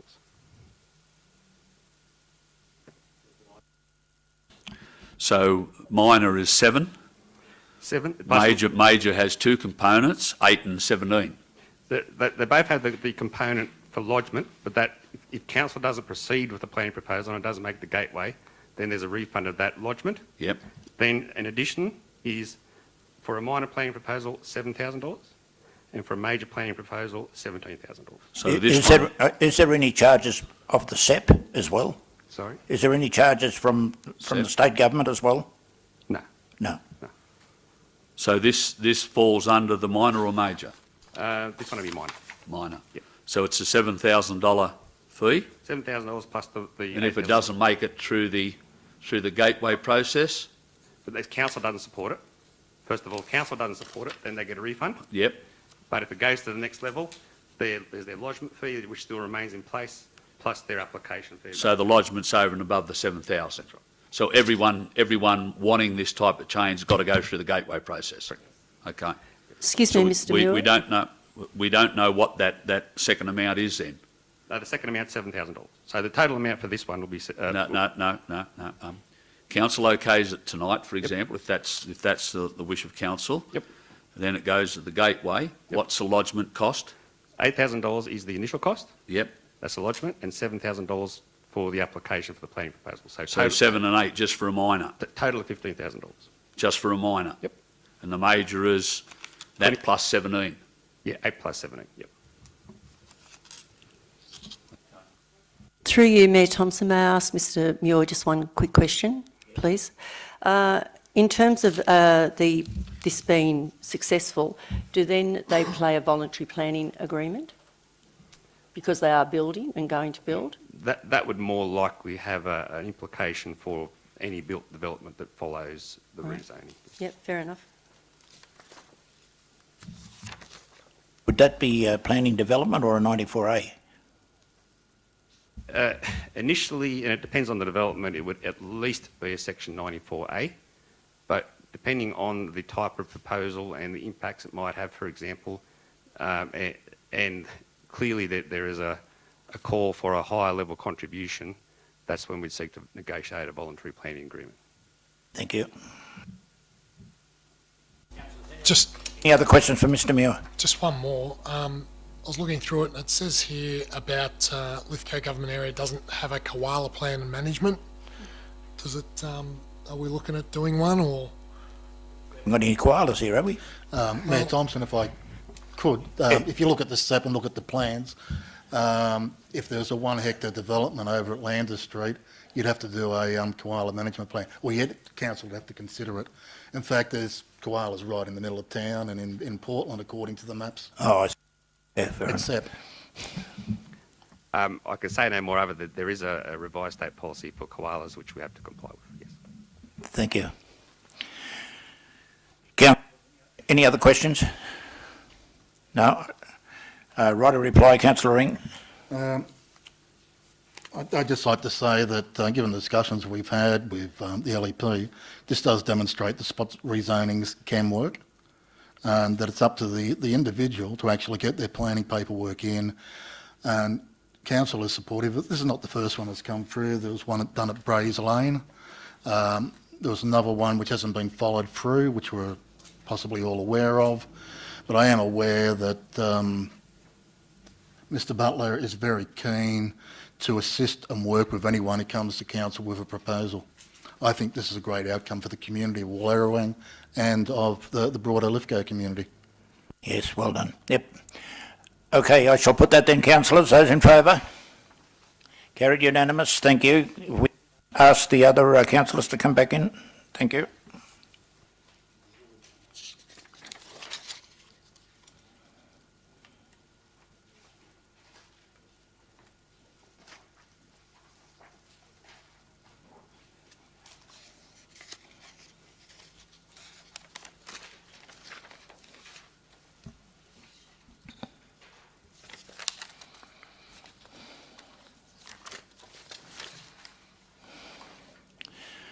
Thank you, councillors. Demolition and reconstruction of shed, Lithgow Golf Club. Happy I'll to move that, thank you. Moved Councillor McAndrew, seconded Councillor Smith. Councillor McAndrew. Mayor, the report's self-explanatory. I don't think there's much need to speak on it. Everything's as per it should be in relation to council-owned land, so yeah, I support it. Councillor Smith. Any other councillors want to speak on this? Okay, I shall put that, councillors. Those in favour? Carried unanimous. Oh, Councillor Ring's not here. Where is he? Pippin. Oh.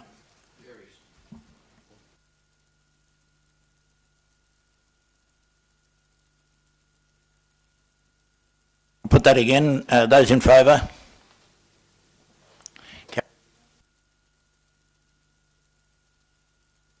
Dedication of subdivision road, Southbound Fells. Happy to move. Move Councillor Ring. Have I got a seconder? Sure. Councillor Goodsall. Councillor Ring. Look, I think it's fairly straightforward. It's just dedicating the roads at this stage. They won't become council assets until such time as they're constructed and the development goes ahead.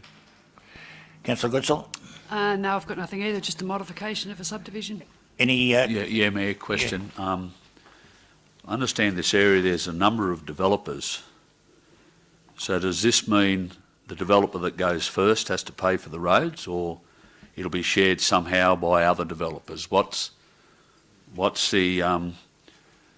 Because I'm aware of a long-standing debate or disagreement in relation to the subdividing of all of that that type of area. So, and I know there's different owners and different developers in relation to the area. I'm just wondering, those roads are fairly substantial. And I know that the Roads and Maritime Service, and that's noted in page 41, the Roads and Maritime Services have had a say in relation to this as well. I suppose they do, and it's not going to cost them themselves. But I'm just wondering, well, this is all going to be borne by one developer, or is it going to be shared? Mr Muir.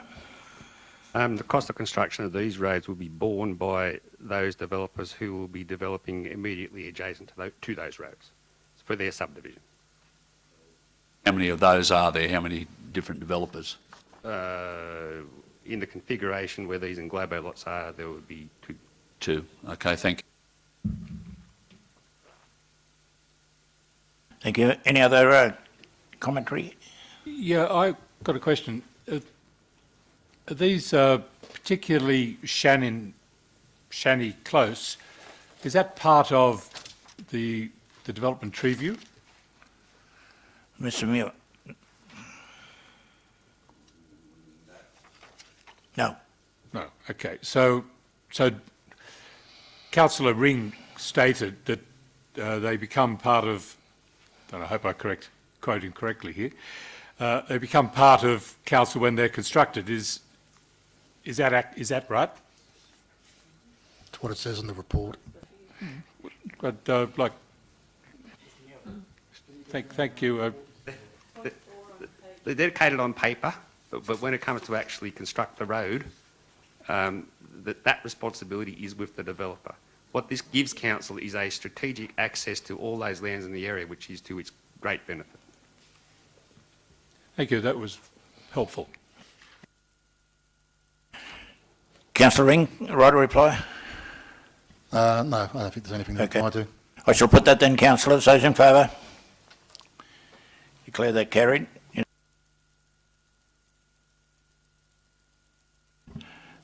DA 143/20, 7-storey mixed-use development has been called in by Councillor Goodsall.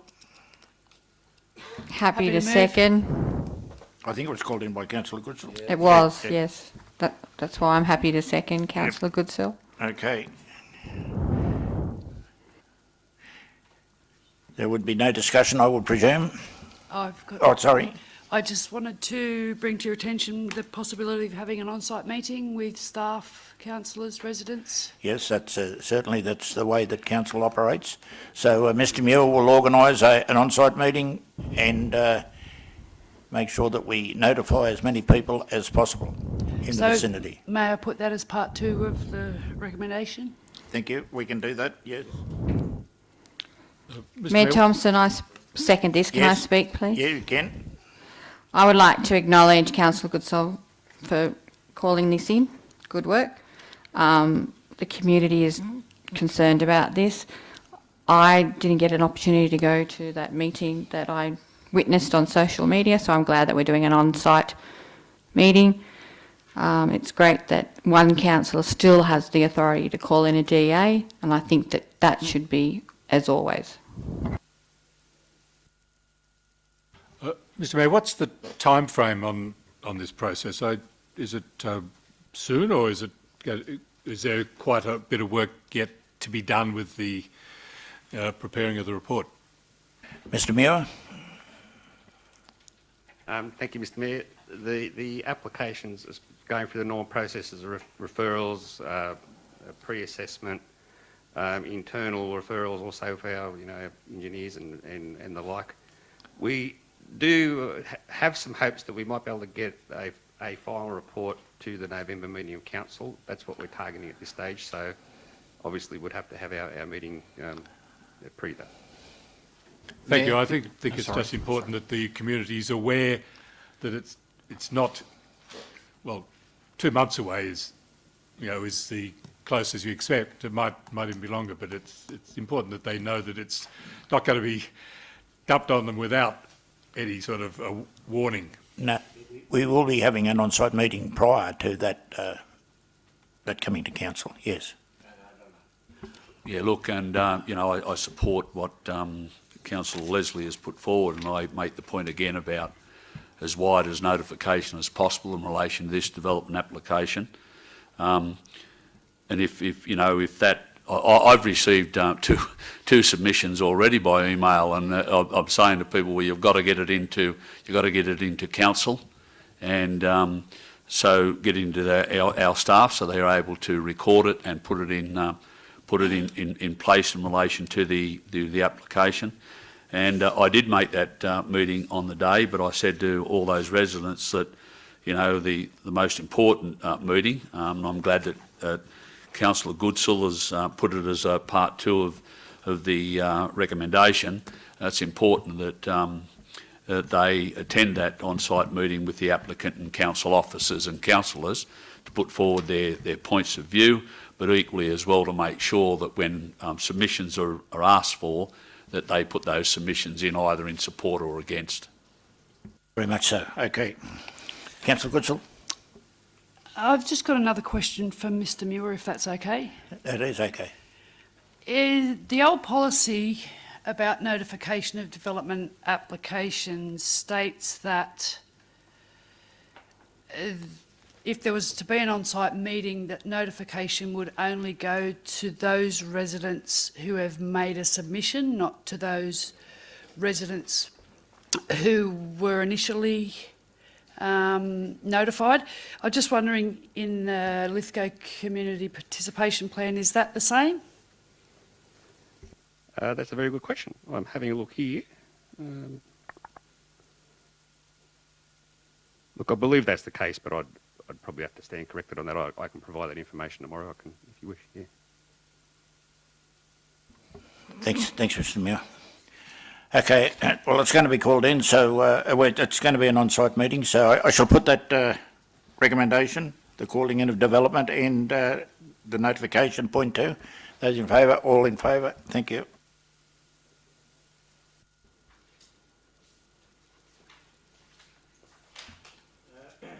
Proposed I'll licence... move that, I'll Councillor second. Thompson. Mayor Thompson. Thank you. I never even got it out. Move Councillor Statham, seconded Councillor Ring. Goodwin, sorry. Councillor Statham. Mayor Thompson, I've been a great supporter of the Musical Society since 2008, and this has been a long time coming. The funding's been, you know, around, and we've had COVID and we had problem with the lifts, and unfortunately there was a number of, I guess, things that went wrong during this long, drawn-out process. However, the end result is fantastic, and I think it's going to be a great venue for people in Lithgow that would like to explore a different venue, and I think the Musical Society in Lithgow is well renowned for its wonderful plays twice a year. I think now they will look forward with great enthusiasm to new change rooms instead of doing them in the little storage sheds that they used to do, running in and out, lots of steps, very dangerous. So I think, you know, there'll be a lovely space now for the entertainment, and I think it's something that hopefully will, you know, encompass other people to use that facility as well. Yeah, I agree with Councillor Statham. My son was part of the Musical Society for a lot of his primary school years and some of his high school years. I know the struggles that they've had with the building. I'm glad to see that it's been upgraded. Lithgow do need a place where musicals can go and perform. This is a perfect spot for it, and it's a good outcome for the whole community. Mayor, if I may, I'm a strong long-term supporter of the Union Theatre, and those people that use the Union Theatre, and there's many and varied people that have used that great facility over many years. I get nervous about exclusive rights. Can I go so I can fully understand the page 45, the top of page 45, and if I'm under the key terms of proposed licence agreement, and I quote, designated days, clause 3, the Musical Society has a licence to use the property on Monday and Thursday each week, non-exclusive use. So that means other people can use it on that Monday and Thursday? I'm trying to understand this. As far as I understand, the Musical Society will put in their dates. They will use it on those particular nights that they've said that they're going to have their practice. I will be corrected. Mr. Muir will most probably. I'm just counsel. reading straight from the report. The way that I understand it is that they will put in their designated dates, and other people will have the right to use the Union Theatre on application. Mr Muir, please. Well, if I hadn't finished Oh, the sorry. question completely, Mayor.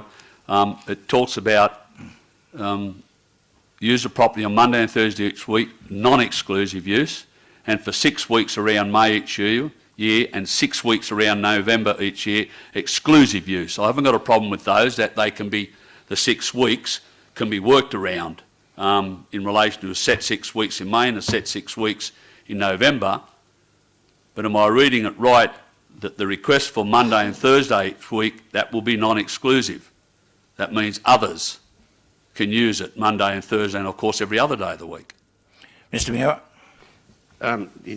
Not at the same time. It would be if there was, say, if there was a booking from a major music group coming to Lithgow that wanted to use the Union Theatre on the night that otherwise the Union Theatre would have its normal weekly arrangements on, then there'd be a negotiation on, can this other party use it this night, and you can use it the next night, sort of thing. Yeah. So in other words, if there was a major event on a Monday of one set week by another user, then, and they needed all of it, then the Musical Society wouldn't have that on that Monday.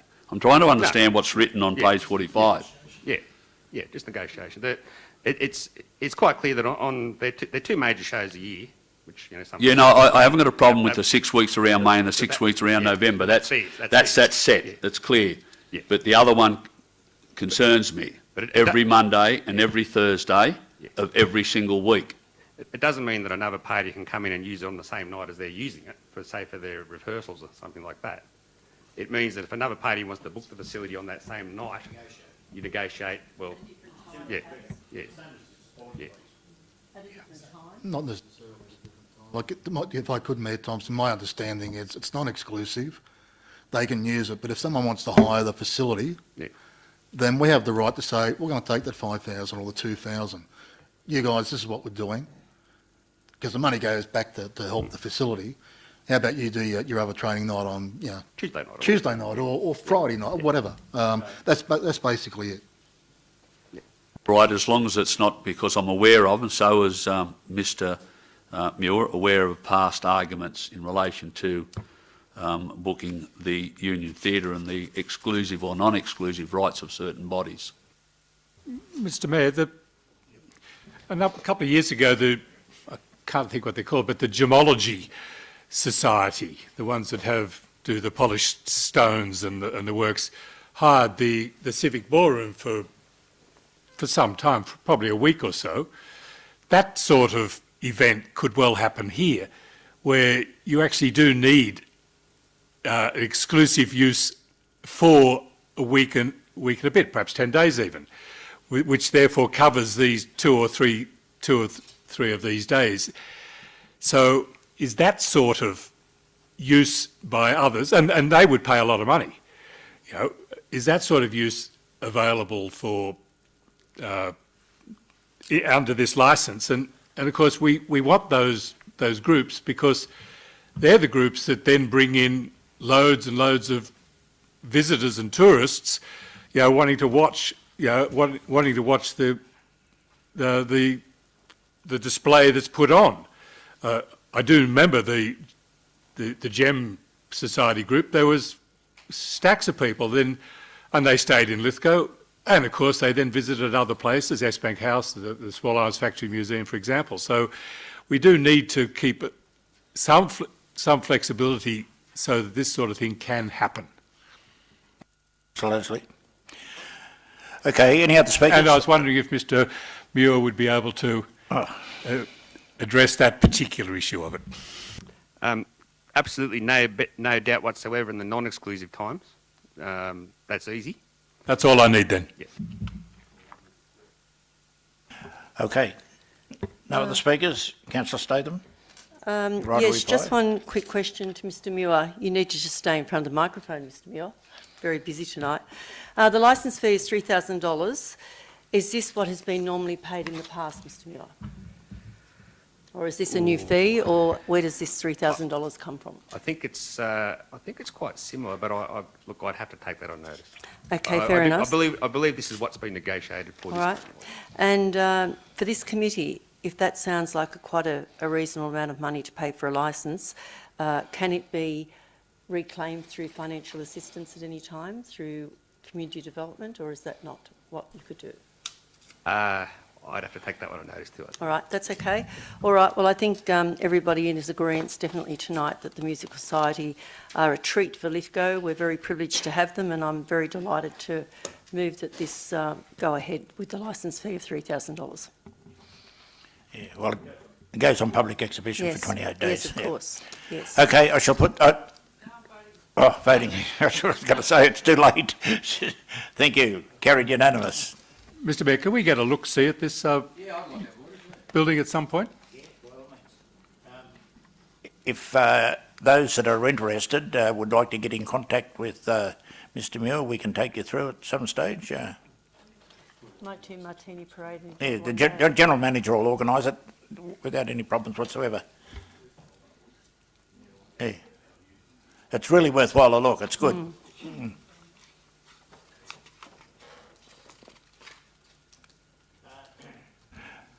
10.2.9, nominations of members to the Lithgow Local Heritage Advisory Committee. Yes, Mr Mayor, I'd like to move this. If I'm from the National Trust, she'll be an excellent member on the committee. And I'd particularly like to thank Dr Helen Clements for her work over, I assume, many years on it. She certainly was a great friend of my mother's, and her involvement in the National Trust in Lithgow was well known and well appreciated by the National Trust and on her time on the committee. Just for, and of course we do have a meeting of the Lithgow Local Heritage Advisory Committee tomorrow, so it's a great time to have it. No. Yes, Mayor Thompson, I would like to condone what Councillor Leslie said, that Helen Clements has been a notable part of the Heritage Advisory Committee now for a long time. Thank you. Thank you. Okay, I shall put that then, councillors. Those in favour? Carried unanimous once again. The long-term financial plan. Yes, Mayor, happy to move. Happy to second. Moved Councillor McAndrew, seconded Councillor Ring. Councillor McAndrew. And in moving, Mayor, just make a couple of comments. The third dot point on page 48 is the scenario that we're supporting. There's the Sustainable Council is the focus of this report. It would enable council to achieve long-term financial sustainability. But there's some important comments on page 49, and it comes from the Office of Local Government, and I just want to quickly read that. As COVID-19 continues to impact communities throughout New South Wales, the Office of Local Government understands that many councils are facing difficulties in balancing their budgets and achieving their financial targets. These are unprecedented times for councils, and the Office of Local Government will work to ensure that the audit process acknowledges the challenges council face and that financial performance will inevitably be affected. The Office of Local Government understands that council are facing additional expenses, significant reductions in revenue, and challenges in ensuring the ongoing delivery of important community services. And really important, Mayor, the last paragraph or the last part of my quote, financial management strategies will need to be flexible and adaptable, and the Office of Local Government will take a pragmatic approach to council performance this year. No council should be considering reducing services or staffing just to demonstrate compliance with financial benchmarks. Well, that's lovely to hear, but then I understand we're still, under the Fit for the Future process, still required to report each month to the Office of Local Government in relation to our financial management. I know it's been raised at this meetings, full council meetings before, about attempting to have that onus or that extra work for our staff to keep applying each month, when, in their own words, even now, and this COVID's going to be around for a while. It's not just going to be this year affected. We can see the flow-on effect from COVID for some years into the future, not just up this period of time where it's occurred. So, I just wanted to make that point, Mayor, in supporting the support of the Sustainable Council. Just the Office of Local Government needs to put their money where their mouth is a few times. I do believe, did we write a letter again to see if we could reduce sending that monthly report away? Mr Mayor, we're making weekly representations.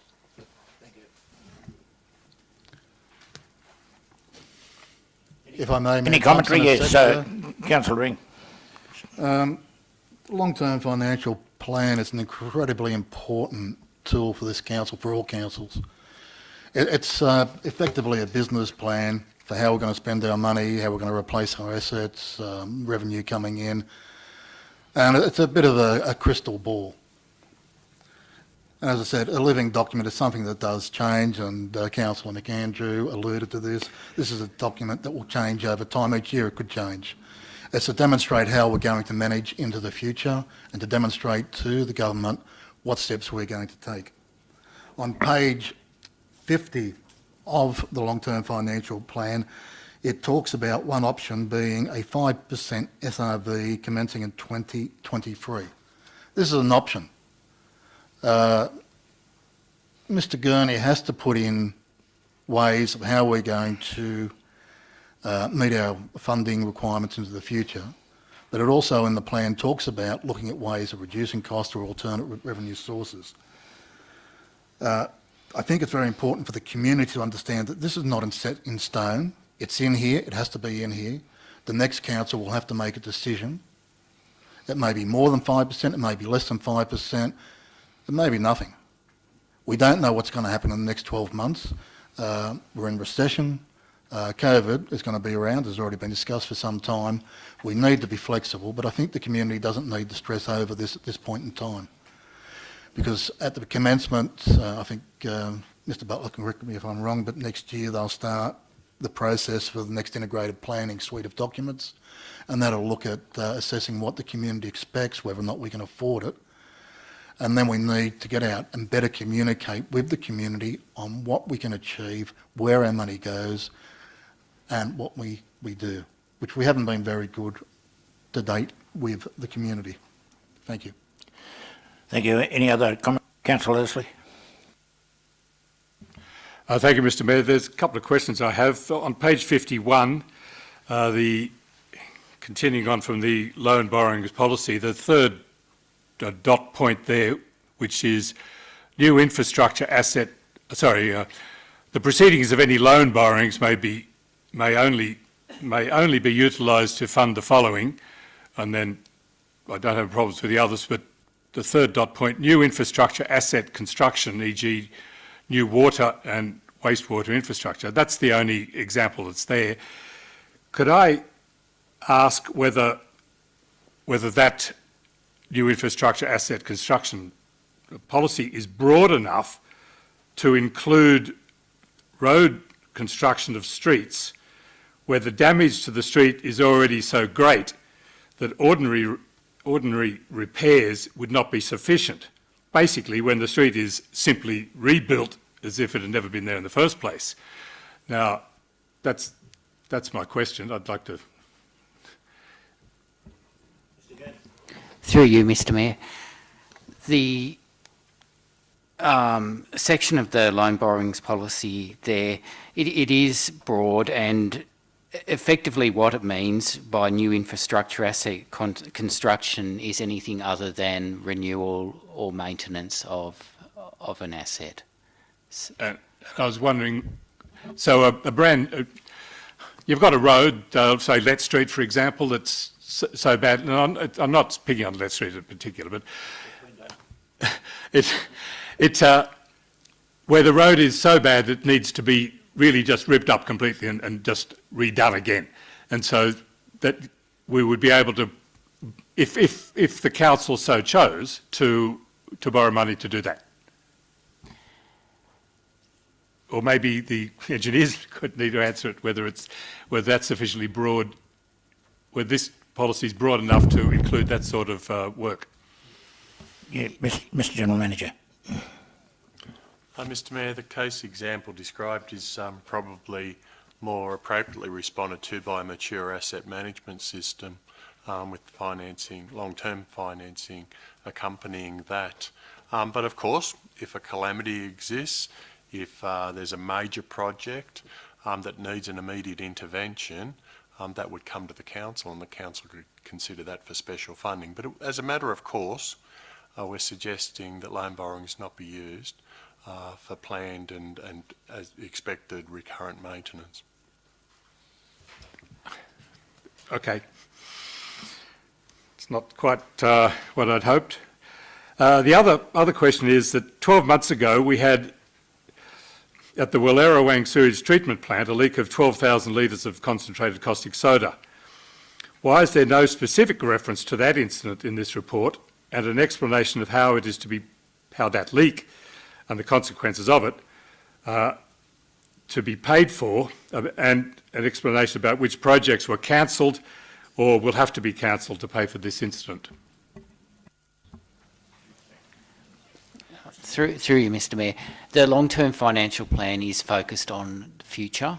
It begins with next year's budget, so it wouldn't take into account anything that's in progress in this financial year. Thanks, Mr. Gunn. Councillors, any other councillors? Councillor McAndrew? No reply? Okay, thank you. I shall put those in favour. Carried unanimous. People and Services I'll move that way, Streets thank you. and Shared Spaces Project. Who moved it? Deanna. Councillor Goodsall, and who seconded? Councillor Statham. Councillor Goodsall. Look, this is a great project. Well done to Summer Hipworth and council staff. I can't wait to see this space come to life. I understand that early on a request was made, I think, to the Operations Committee by Lithgow Tidy Towns to participate in this project. Are they involved at the moment? Mr. Edgecombe. Through you, Mayor Thompson, I'm responding on behalf of Michael as he can't be here. They will be consulted and, where possible, invited to comment on designs and minor aspects of the project. But the scope is specific in that what we applied for is to be reasonably temporary on a trial basis. That's generally the idea behind the project. So there may not be too many permanent solutions at this stage. It's just the trial of potential options to widen and brighten that space up and give it a pedestrian focus, essentially, with the view that if this trial is successful, we can use that to leverage more permanent improvements into the future. Thank you. Thank you. Any Councillor Goodsall? Councillor Statham. Yes, just so that the people watching live streaming will understand that the commentary, the grant interview, it states that the Streets and Shared Spaces Funding Program provide a one-off funding to support councils to deliver quick response strategic pilot projects that test ideas for streets as safe, shared public spaces. The program particularly encourages projects that will deliver new or improved pedestrian and active transport links that facilitate social distancing during the COVID-19 pandemic. So I think, there'll be a lot of semi-permanent improvements to Pioneer Park. Some we'll notice immediately and some will be a little slower, but I think it's a great presentation by Summer, and I think it's something that will put a bit of colour in the street and add to the atmosphere of the street. Oh, just one other question through you, Mayor Thompson, to I'm not sure the General Manager or Mr Muir. The banner that was from the money left over from the Business Association several years ago, could I please be informed take on notice where that money is and when that banner will go up? Mr Muir. That one has an interesting history, but I think essentially my understanding is that is now transferred into the project which our Community Development Officer has received funding for, and it'll become part of that project, it's my understanding. So there was $9,000 presented to Council at one stage? There was? Yes. Then under the terms of, gosh, I'm just trying to think back. Under the terms of that allocation of those funds, after a period of time, if it wasn't expended, then it was to be transferred to, I just can't remember which body it was, and it was transferred over, but there was always an undertaking given that we would look at finding other funds for that type of project, and that then morphed into part of this upcoming proposal which is happening. That's probably the easiest way I can explain it. I think it's very complicated. Mr Muir, if you're not sure of it, just take it on notice and we'll get a proper answer. Yeah. Mr Mayor? As a boy, my bedroom looked out over Main Street, and this area where Pioneer Park is now, although I remember it as a bottle shop and a fish and chip shop there. But what Lithgow Township really needs is a space large enough and central enough to serve as a marketplace. Cook Plaza tries but fails to provide this space. This area at Pioneer Park could be that space, but this is what we'd have to do. Build a covering across the railway line from Pioneer Park to Railway Parade and abut it to the existing bridge between Bridge Street and Tank Street and incorporate the angle parking in Railway Parade. On normal weekdays, this square would be a nice passive open space and a welcoming entrance to visitors coming from coming from Sydney. However, on selected weekends and special occasions, it would be a simple matter to make it 2 or 3 times the area by closing off Main Street and Railway Parade and, if thought necessary, the bridge at Bridge Street itself. And now we have our very own Trafalgar Square. It'd be a really big area. Its uses could include regular markets, Ironfest events, an assembly point for marches and parades, Anzac Day for example. Lithgow's bands could perform there if they wished, exhibitions, open-air gymnastic displays, possibly a basketball hoop, but it's the space that's important. Of course, in the spirit of full disclosure, this is not my idea, not my original idea, but it was put to me a couple of years ago by Mac Ross. Now, interestingly, Mac Ross, of course, from his flat, looks out at the very same space.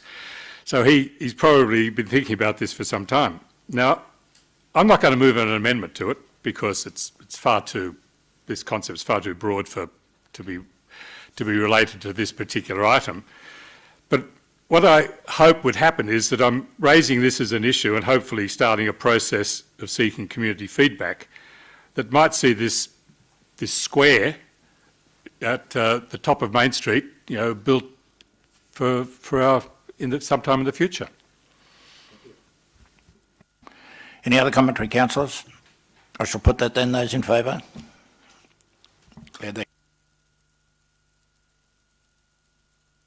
Crime Prevention Committee meeting. Happy to move. Happy to second. Move Councillor Coleman, seconded Councillor Goodwin. Councillor Coleman. No, I think the report and the minutes speak for itself. Councillor Goodwin. Yeah, I agree. Okay. I have a question, Mayor Thompson. Councillor If I Ring. may, for you to either the councillors. In the report, it talks about increases in certain crimes, and the report notes it, or we're asked to note it, but in the minutes, there's no discussion of, are we looking at what's causing the increase? I'm just a little bit concerned. If we're having a meeting getting statistics, should we not be looking at possibly the causes of some of these increases and whether or not there are ways to try and combat them? I don't know. I'm just a little bit concerned. Yeah, I was at the meeting, Mayor Thompson, and we're talking more about domestic violence incidents during COVID times and what police are doing about it and what the community are doing about it. We just spoke about that increase in that specific area of crime. I'd like to add to that, if I may. We had a Crime Prevention Committee meeting today as well, and it was talked there as well, but the local command are doing a lot of great work in proactive policing. So they're going out into the community, speaking to the community, making sure that those who are the bad guys, I suppose you could say, know that they're there front and centre if anything happens. I mean, what was discussed today, it's not in this report, but what was discussed today was also domestic violence in regards to COVID, so that is a continuing issue and a continuing concern for the local community. Mayor, I know it's not in this report, but one thing I would like to bring up while we're talking about the crime committee is I spoke to our transport manager, Lewis Benzuni, and he's very firm about this too. Speeding within our local LGA area, especially around the school zones, it is a serious drama. And we need to get the crime committee, and if I could attend the meeting, address this problem. I'm fearful around our school zone areas. It's really major drama. Mayor Thompson, if I may, that was actually raised today as well in regards to, because we're going into the long weekend, there will be double demerit points, there will be extra police on the beat, as Councillor Goodwin could testify to that. There will also be extra police on the beat come the Bathurst races, which I think is on the 9th of October.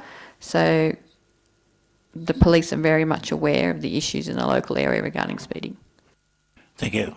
Mayor, I've just had a look at the minutes, and Councillor Ring is correct. It's not just the issue of domestic violence and related assault. I'm just looking at page 3. Domestic violence related assault up 14.2%, break and enter non-dwelling up 74.2%, steal from motor vehicle up 56.4%, and steal from retail store up 47.7%. And they've got above that violent offences 6% average per annum increase over the last 5 years, property offences 27.6% average per annum increase over the last 2 years. So there are certainly some worrying trends there.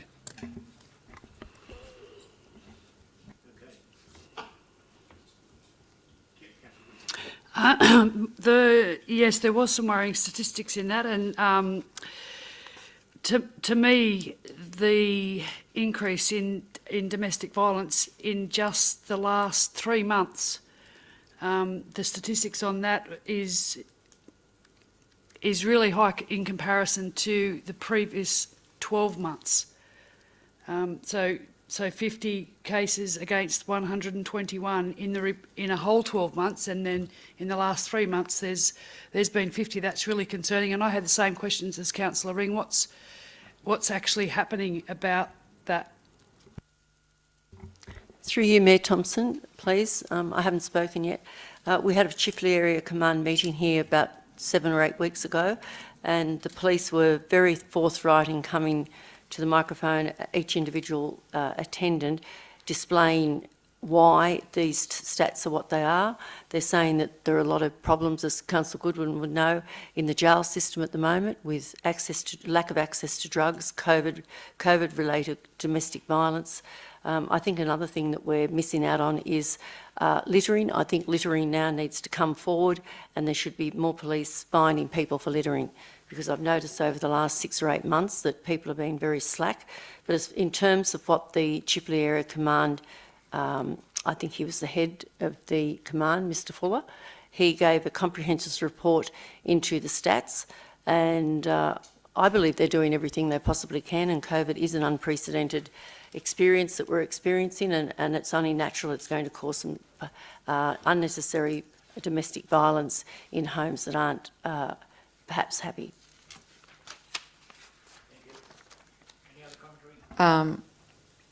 Just in regards to Councillor Goodsell's comment, at the moment the police are doing what they're meant to be doing. I take on board what Councillor Statham's comments, and I agree with her.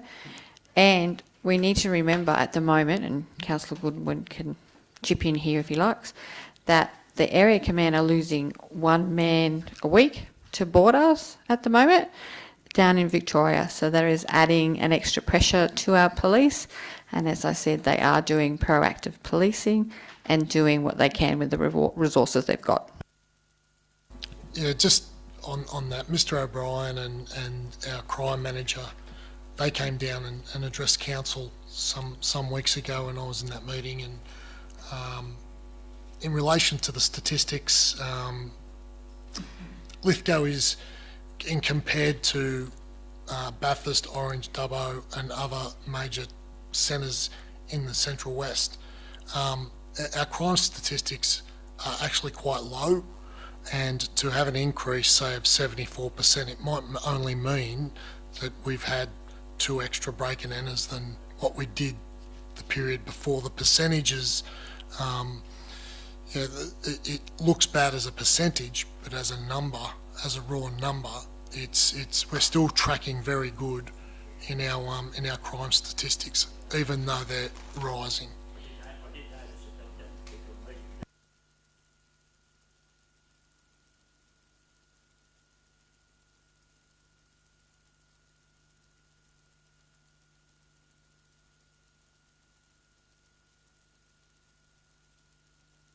I'd like to move that, please. Sorry, I Didn't have the mic on, apologise. Youth Advisory Committee meeting, 17th of August. Happy to move. Happy to second. Councillor Ring. Look, I don't want to have to say a lot. I think the Youth Councillor Committee Coleman. does quite a good job. I think they're dealing with the COVID pandemic by providing Wouldn't that have been online presented, media. Councillor?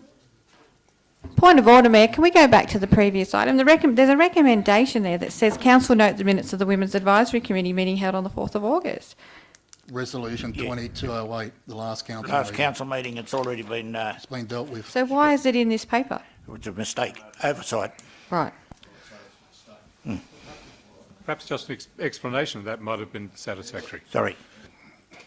I did say that it was voted on at the last council meeting, but it was a mistake, okay?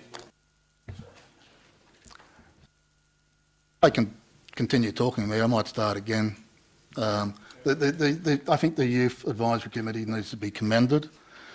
They are providing a service to our youth via digital technology. I think it's great what they're doing. Music, I think it's just absolutely brilliant to see them engaging with each other online. Thank you. No, it was my... It's me. Yes, I agree. I think they're a wonderful group of people. That they're going, they're trying to do as much as they can in our local government area. Just wondering how the recruiting for new council members has gone with the ads in the paper. Mr Mayor, we'll have to take that on notice and provide that information by way of memorandum. All right, Mr thank McGrath's you. not here tonight. Thank you. Any other councillors? I shall put that then. Those in favour? Carried unanimous. Operations Committee meeting, 2nd of September. Happy to move. Happy to second. Moved Councillor Goodsall, seconded Councillor Ring. Councillor Goodsall? No. Councillor Ring? Only the point out for the councillors that weren't there may not have read with the reads at Lake Wallace. Now that the power plant and the mines are not pumping water, diverting water into Lake Wallace, there will be a decrease of water in the dam, and that will eventually, if I remember correctly, and Mr Buckins can correct me, that will actually remove some of the reeds. I think that's correct. I think, sorry, Councillor Ring, if I could just comment, that was about the pungent smell with the reeds, but it wasn't about, the reeds are very important to that water cycle, water system. It was more the debris from the willow trees that were going to be removed. Yeah. Mayor. Yes, I might just get Mr Edgecombe to speak to this before, because I think it was more the willows and the other, not exactly the reeds that was the problem. Through you, Mr Mayor, you're essentially correct. We've professional ecologists have come out and assessed the site and have found that the reeds do pose a positive health benefit to the lake itself in terms of nutrient removal and those sorts of things, and oxygenation of the water. What does have a significant negative effect, though, is the abundance of willows on the immediate foreshore. There are proposals in the report to remove those. We will just need to seek some advice as to what that might cost council and come back with a proposal as such, because it's not yet budgeted in the 2021 financial plan. May I ask Thank Mr you. Edgecombe another question? Yes. If you could just, it's gone. Let me ask mine, you think. Well, can I ask one first? Yes. Yep, go for it. Sorry, it was about the removal of the reeds in areas with visibility and safety So concern. it will need to be subject to an assessment by a relevant authority, but there is scope for council to remove reeds where we deem that access to the water body is required, or the like. Yes. In regards to, I've got a question for Mr Edgecombe for you, Mayor, Mr Mayor. In regards to the removal of the willows, will we be in consultation, no doubt, with Better Grow? Won't they foot some of the cost in regards to We will this? be having wider conversations with the new owners of Lake Wallace about ongoing management. So that'll be a question we'll be able to pose on Wednesday night to Better Grow. If you so wish. Thank you. Mayor Thompson, if I may, Yep. if Mr Edgecombe just clarify the issue on the water level. I'm sure we discussed without the natural flow or the water coming from the mines, we will see a lowering of the dam levels over time. Long And- term, Yeah, yes. long term, and then that will impact on the reeds as well. They'll move possibly. Subject to no natural, Inflow. major natural inflow, Yep. then yes, in the long Okay. term. Yeah. Thank you. Yep. Councillors, any other commentary? Laura, right a reply, Councillor Goodsall? Okay, I shall put that then. Carried, unanimous. Community Development I'll Committee. move this way, thank you. I'm happy to second. Moved Councillor Statham, seconded Councillor Coleman. Councillor Statham? We have a very good community development committee. Lots of discussion takes place. And the one thing that I actually am very passionate about is to get some decent signage for the adventure playground. I've actually asked some people over the last 3 days from out of our area. They're all from Avalon in the city of Sydney. Why haven't you been to the playground in Lithgow, or do you know it's there? They were completely oblivious of it. And I realise that the council staff has tried a number of times to get a tourism type signage up, you know, several hundred metres from the highway. But I think it's about time we stepped up and asked the Transport Minister if he can try and push forward in a way that we can put a safe, large sign to indicate where the playground is, so that people know driving east and west a couple of hundred metres out that they know there's a playground facility in the near future, in the near distance ahead, because it's a wonderful facility that we have got, and lots of locals are using it. But I visited it the other day and there was no visitors, but they were all locals, which was great. But I think we should be able to do better than that.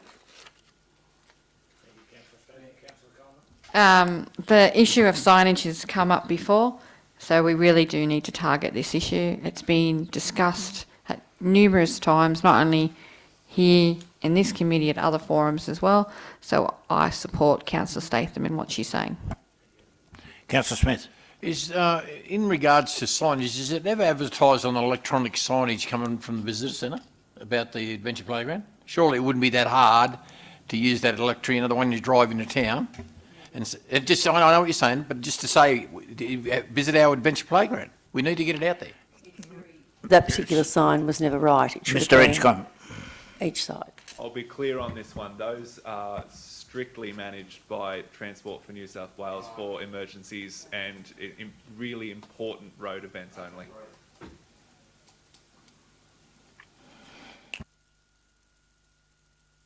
Councillors, any other commentary there? Okay, I shall put that. Those in favour? Carried, unanimous. Finance Committee meeting, 14th Mayor, of move September. the adoption. That'll be the second. Moved Councillor McAndrew, seconded Councillor McAndrew. Yeah, very briefly, Mayor, it's pretty self-explanatory. I just note again on page 61, the fifth dot point, August performance reporting to the Office of Local Government. The committee noted the August 2020 performance report to the Office of Local Government. I've already said what I needed to say about that. It's just one less job that's one job we don't need. True. Councillor Ring. Look, I'd just like to congratulate Mr Gurn and his staff for doing a great job with our finances. Thank you. Any commentary, councillors? Councillor Yes, Leslie. yes, Mr Mayor. Lithgow Council's Finance Committee meeting, of which, Mr Mayor, you are the chairman, meets monthly, but despite the damning EPA report, the Finance Committee has never reported on the financial implications of the 12,000 litre caustic soda chemical spill at the Wallerawang sewage treatment plant.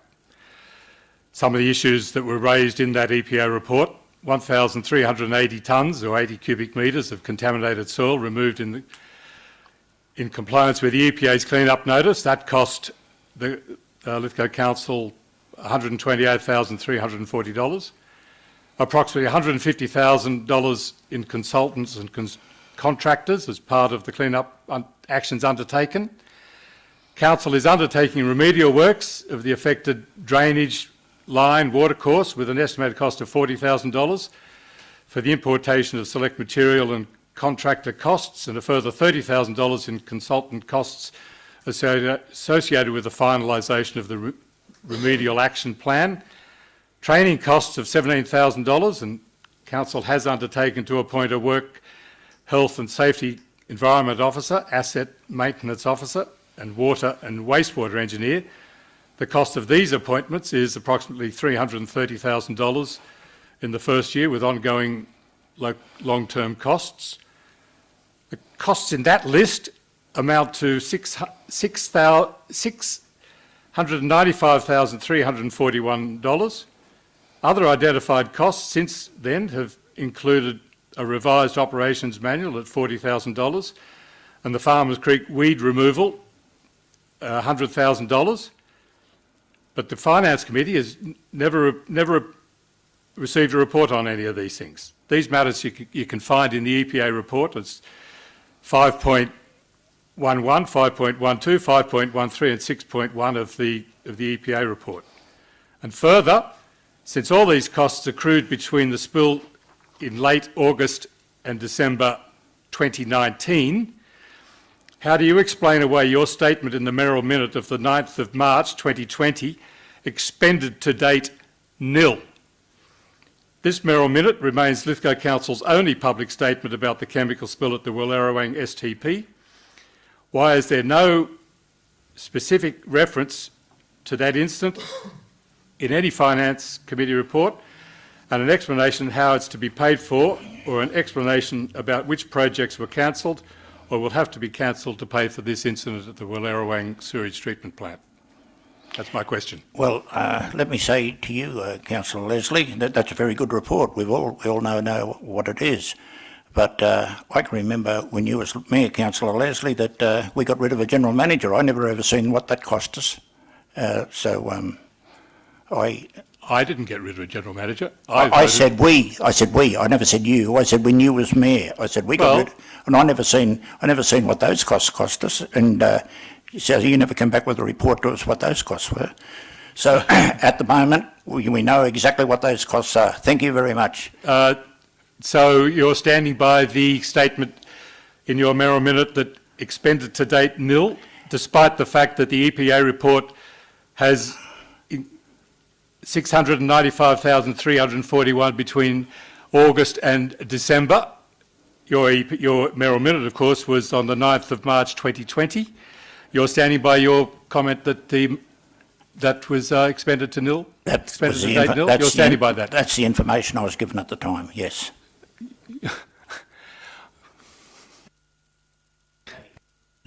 Any other commentary, councillors? Thank you. I shall put that then. Those in favour? Those against? We move to business of great urgency. Councillor Goodsall. I have one. The reason I raised this in, as a matter of great urgency is that tonight we approved a development in Ikara Street at the back of Landers Street, where there are 42 potential homes with residents in them that belong to Housing Commission that do not have a clue. That's my matter of urgency, that in future, from today onwards, from when, if the policy is amended, that moving forward, those residents will be notified. So I'd like your support, Mayor, in making some amendments as a matter of great urgency to the Lithgow Community Participation Plan, in particular 2.3.1, which is who will be notified of a DA. And for me, this is about social justice, equity, equality, fair and transparent communication to our residents. Currently in the Community Participation Plan, landowners are only notified of a development application. I would like to see Council revisit this policy to include all residents affected by new development, whether they be landowners or a rental property. This has been brought to my attention by the large number of Housing Commission residents who will be impacted by the Ikara Street development we have approved this evening. The majority of residents immediately impacted are those in Housing Commission homes, and many have been long-term residents, and I believe they should be notified and have the choice of making a submission either for or against a development in their neighbourhood. Their opinion is just as valid as a landowner. We have up to 2,000 rental properties in Lithgow. By revisiting and amending this policy, we will be greatly improving communication and consultation within our community. We'll be capturing all views. I would like to ask Council to bring back a report considering this, please. And I've just got one more thing to add. The re-notification process in the Community Participation Plan only re-notifies residents that have made submissions. So if a resident's made a submission, they can be invited to, hypothetically, our Martini Parade on-site meeting. And if a resident hasn't officially put in a submission, they were notified originally of a development going in, but they chose not to put in a submission, they're not invited to the on-site meeting. I think that irrespective if they put a submission in or not, they should be notified just as they were of the original development application. Look, I fully concur with everything you've said, Councillor Goodsall. I think that we should, this is just my opinion, I think that we should get the management to come back with a revised plan, but in the meantime, because this on-site meeting with the 7-storey building in Martini Parade could come up prior to that happening, I believe that we should revise that to make sure that all residents are notified of that particular meeting. Mayor, if you decide to declare the matter urgent, and I believe you should do, I'd be happy to second the motion put forward by Councillor Goodsall, and I'd have some comments to it as well. Okay.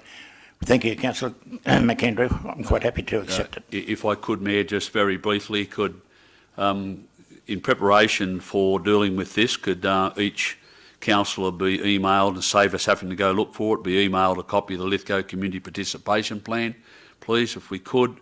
And I also think that, and Councillor Goodsall's touched on it, it's not just a matter of the initial notification, it's a re-notification, because one of the other problems that we had as well is when there's been a slight change to the DA, then the notification has been different again. So those were originally notified, those that made the submissions, I understand, were notified, but in other cases, well, I'm not even sure that that's correct. I understand if the DA has been changed, then even those that put in an initial submission have not been notified because it's been a changed DA. But it could be a very minuscule DA, and the impacts on the resident could still be similar to what the original DA was. So we have to look at the initial notification, the re-notification, and the event of a changed or modified DA. It still needs to be notified.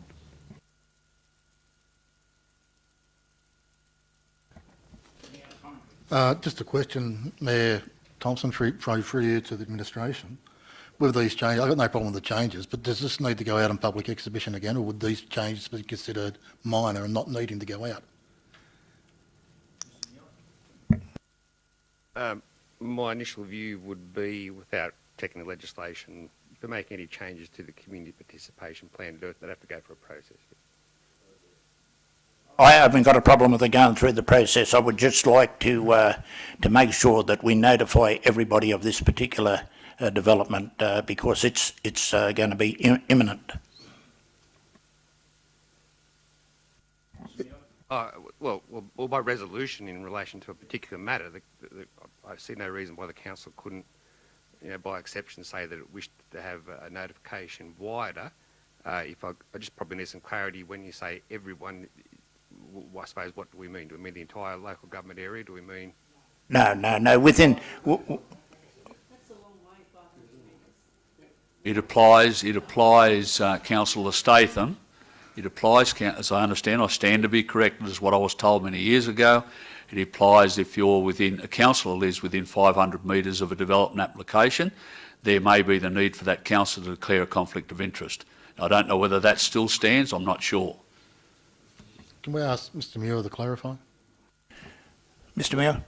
Well, I could give my view. I mean, I don't believe there's anything set in legislation as to a councillor's requirement to declare a conflict of interest in relation to the distance of a development. My view would be, and the General Manager might correct me, would be that if a councillor perceives by the nature of a development, not just in terms of proximity, but could be by other means, that there could be some sort of conflict, then the obligation rests with the councillor as to whether he or she believes that they should declare an interest. I'm not aware of any requirement in terms of metres from a development. Mayor Thompson, could I suggest we do the whole block from Main Street back? I can't forget the main road at the back of it, that whole block. Back to Methven Street? Yeah. Yep. Martini Parade to Methven Street? Yep. That sounds fair to me, yeah. For this particular... We probably need a formal motion in relation to that then. Oh, I'd be happy to second that if that's the intent of Councillor Ring. Are you happy? I'm happy to... You happy with Well, that? it'll be a second one, Mayor, I would have thought. Yeah. So they're two distinct. One is about, as I understand, one is about the overall notification in all DAs. That's what I understand Councillor Goodsall is putting forward. And you yourself has raised the specific issue of Martini Parade. So I think that, well, we probably need to deal with the two of them separately, I would have thought. I'll put the first one first with council. The one by Councillor Goodsall and seconded by Councillor McAndrew. Those in favour of that, change the policy.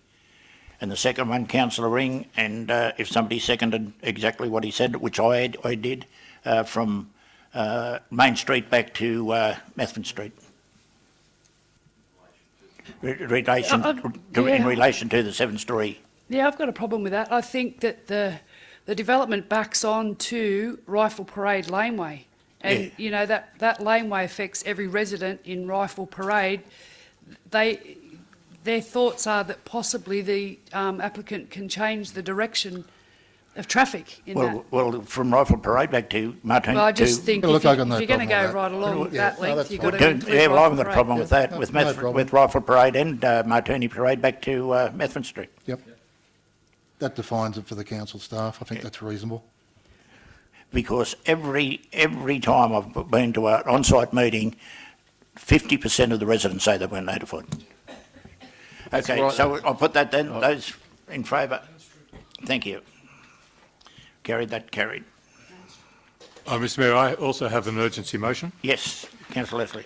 That Lithgow Council bring down a comprehensive written public report on the environmental spill of over 12,000 litres of caustic soda, NaOH, that occurred at the Wallerawang sewage treatment plant in August/September 2019. This report is to include, but be not limited to, a timetable of the spill, procedures put in place to ensure that spills of this nature do not occur again, and a history of previous compliance failures at Wallerawang and other sewage treatment plants. The report is also to report on the expenditure involved in the clean-up operation, the amount, who authorised the expenditure and from which budget item the money was drawn, when the expenditure was reported to the council and what projects have been cancelled or deferred to pay for the clean-up and other associated costs incurred. I'm quite happy for you to bring that as a notice of motion, but I'm not going to put it in as a matter of great urgency. Thank you. I tried to put it in as notice of motion at the last council meeting, but it was declared unlawful. A very similar one. That may happen again. I've just got one. Yes, sir. If you consider this as a matter of urgency, the other day a couple of days ago, I was driving along the highway at Marangaroo, and I saw that there was a sign for land for sale on the corner of Marangaroo, of Reserve Road and near the Bushman's Hotel. Now, I don't know if it's that block of land, but I know that we're looking for the Marangaroo Master Plan and looking at maybe acquiring land there. If we can have a look at if that is in fact land for sale there, and if we can have a look at maybe the cost of purchasing that land for part of the land bank for that Marangaroo Master Plan. I can see that if we don't and someone else gets it and they build a house on it, we'll never get that land. So if in fact that's what it is, can we investigate that? Thanks. Is that the Dukes' block? Or I don't, it's the, Mr. there's a Muir. for sale sign. So there was a for sale sign right on the corner of Reserve Road and the Great Western Highway. I'm pretty sure that's the Dukes' block. I think it's been for sale there for quite some time. Yeah. So can we have a look at, if you consider that as a matter of urgency? I shall get the General Manager to have a look at that. I don't think it's a matter of great urgency because it's been for sale there for 20 years. But, yeah. But I'll get the General Manager certainly to have a look at that, Councillor Goodman.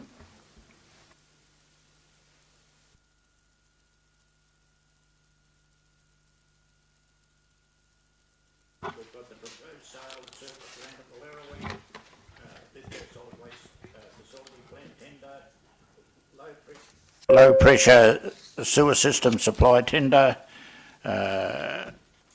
design and construction of new inventory store, and approval of and engage vendors due to remoteness of locality of works. Can somebody move that we go into closed council? Happy to second. Thank you. I shall put that to council.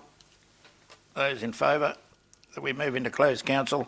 I shall just have a 5-minute recess, councillors, while we make sure that we have the live streaming switched off.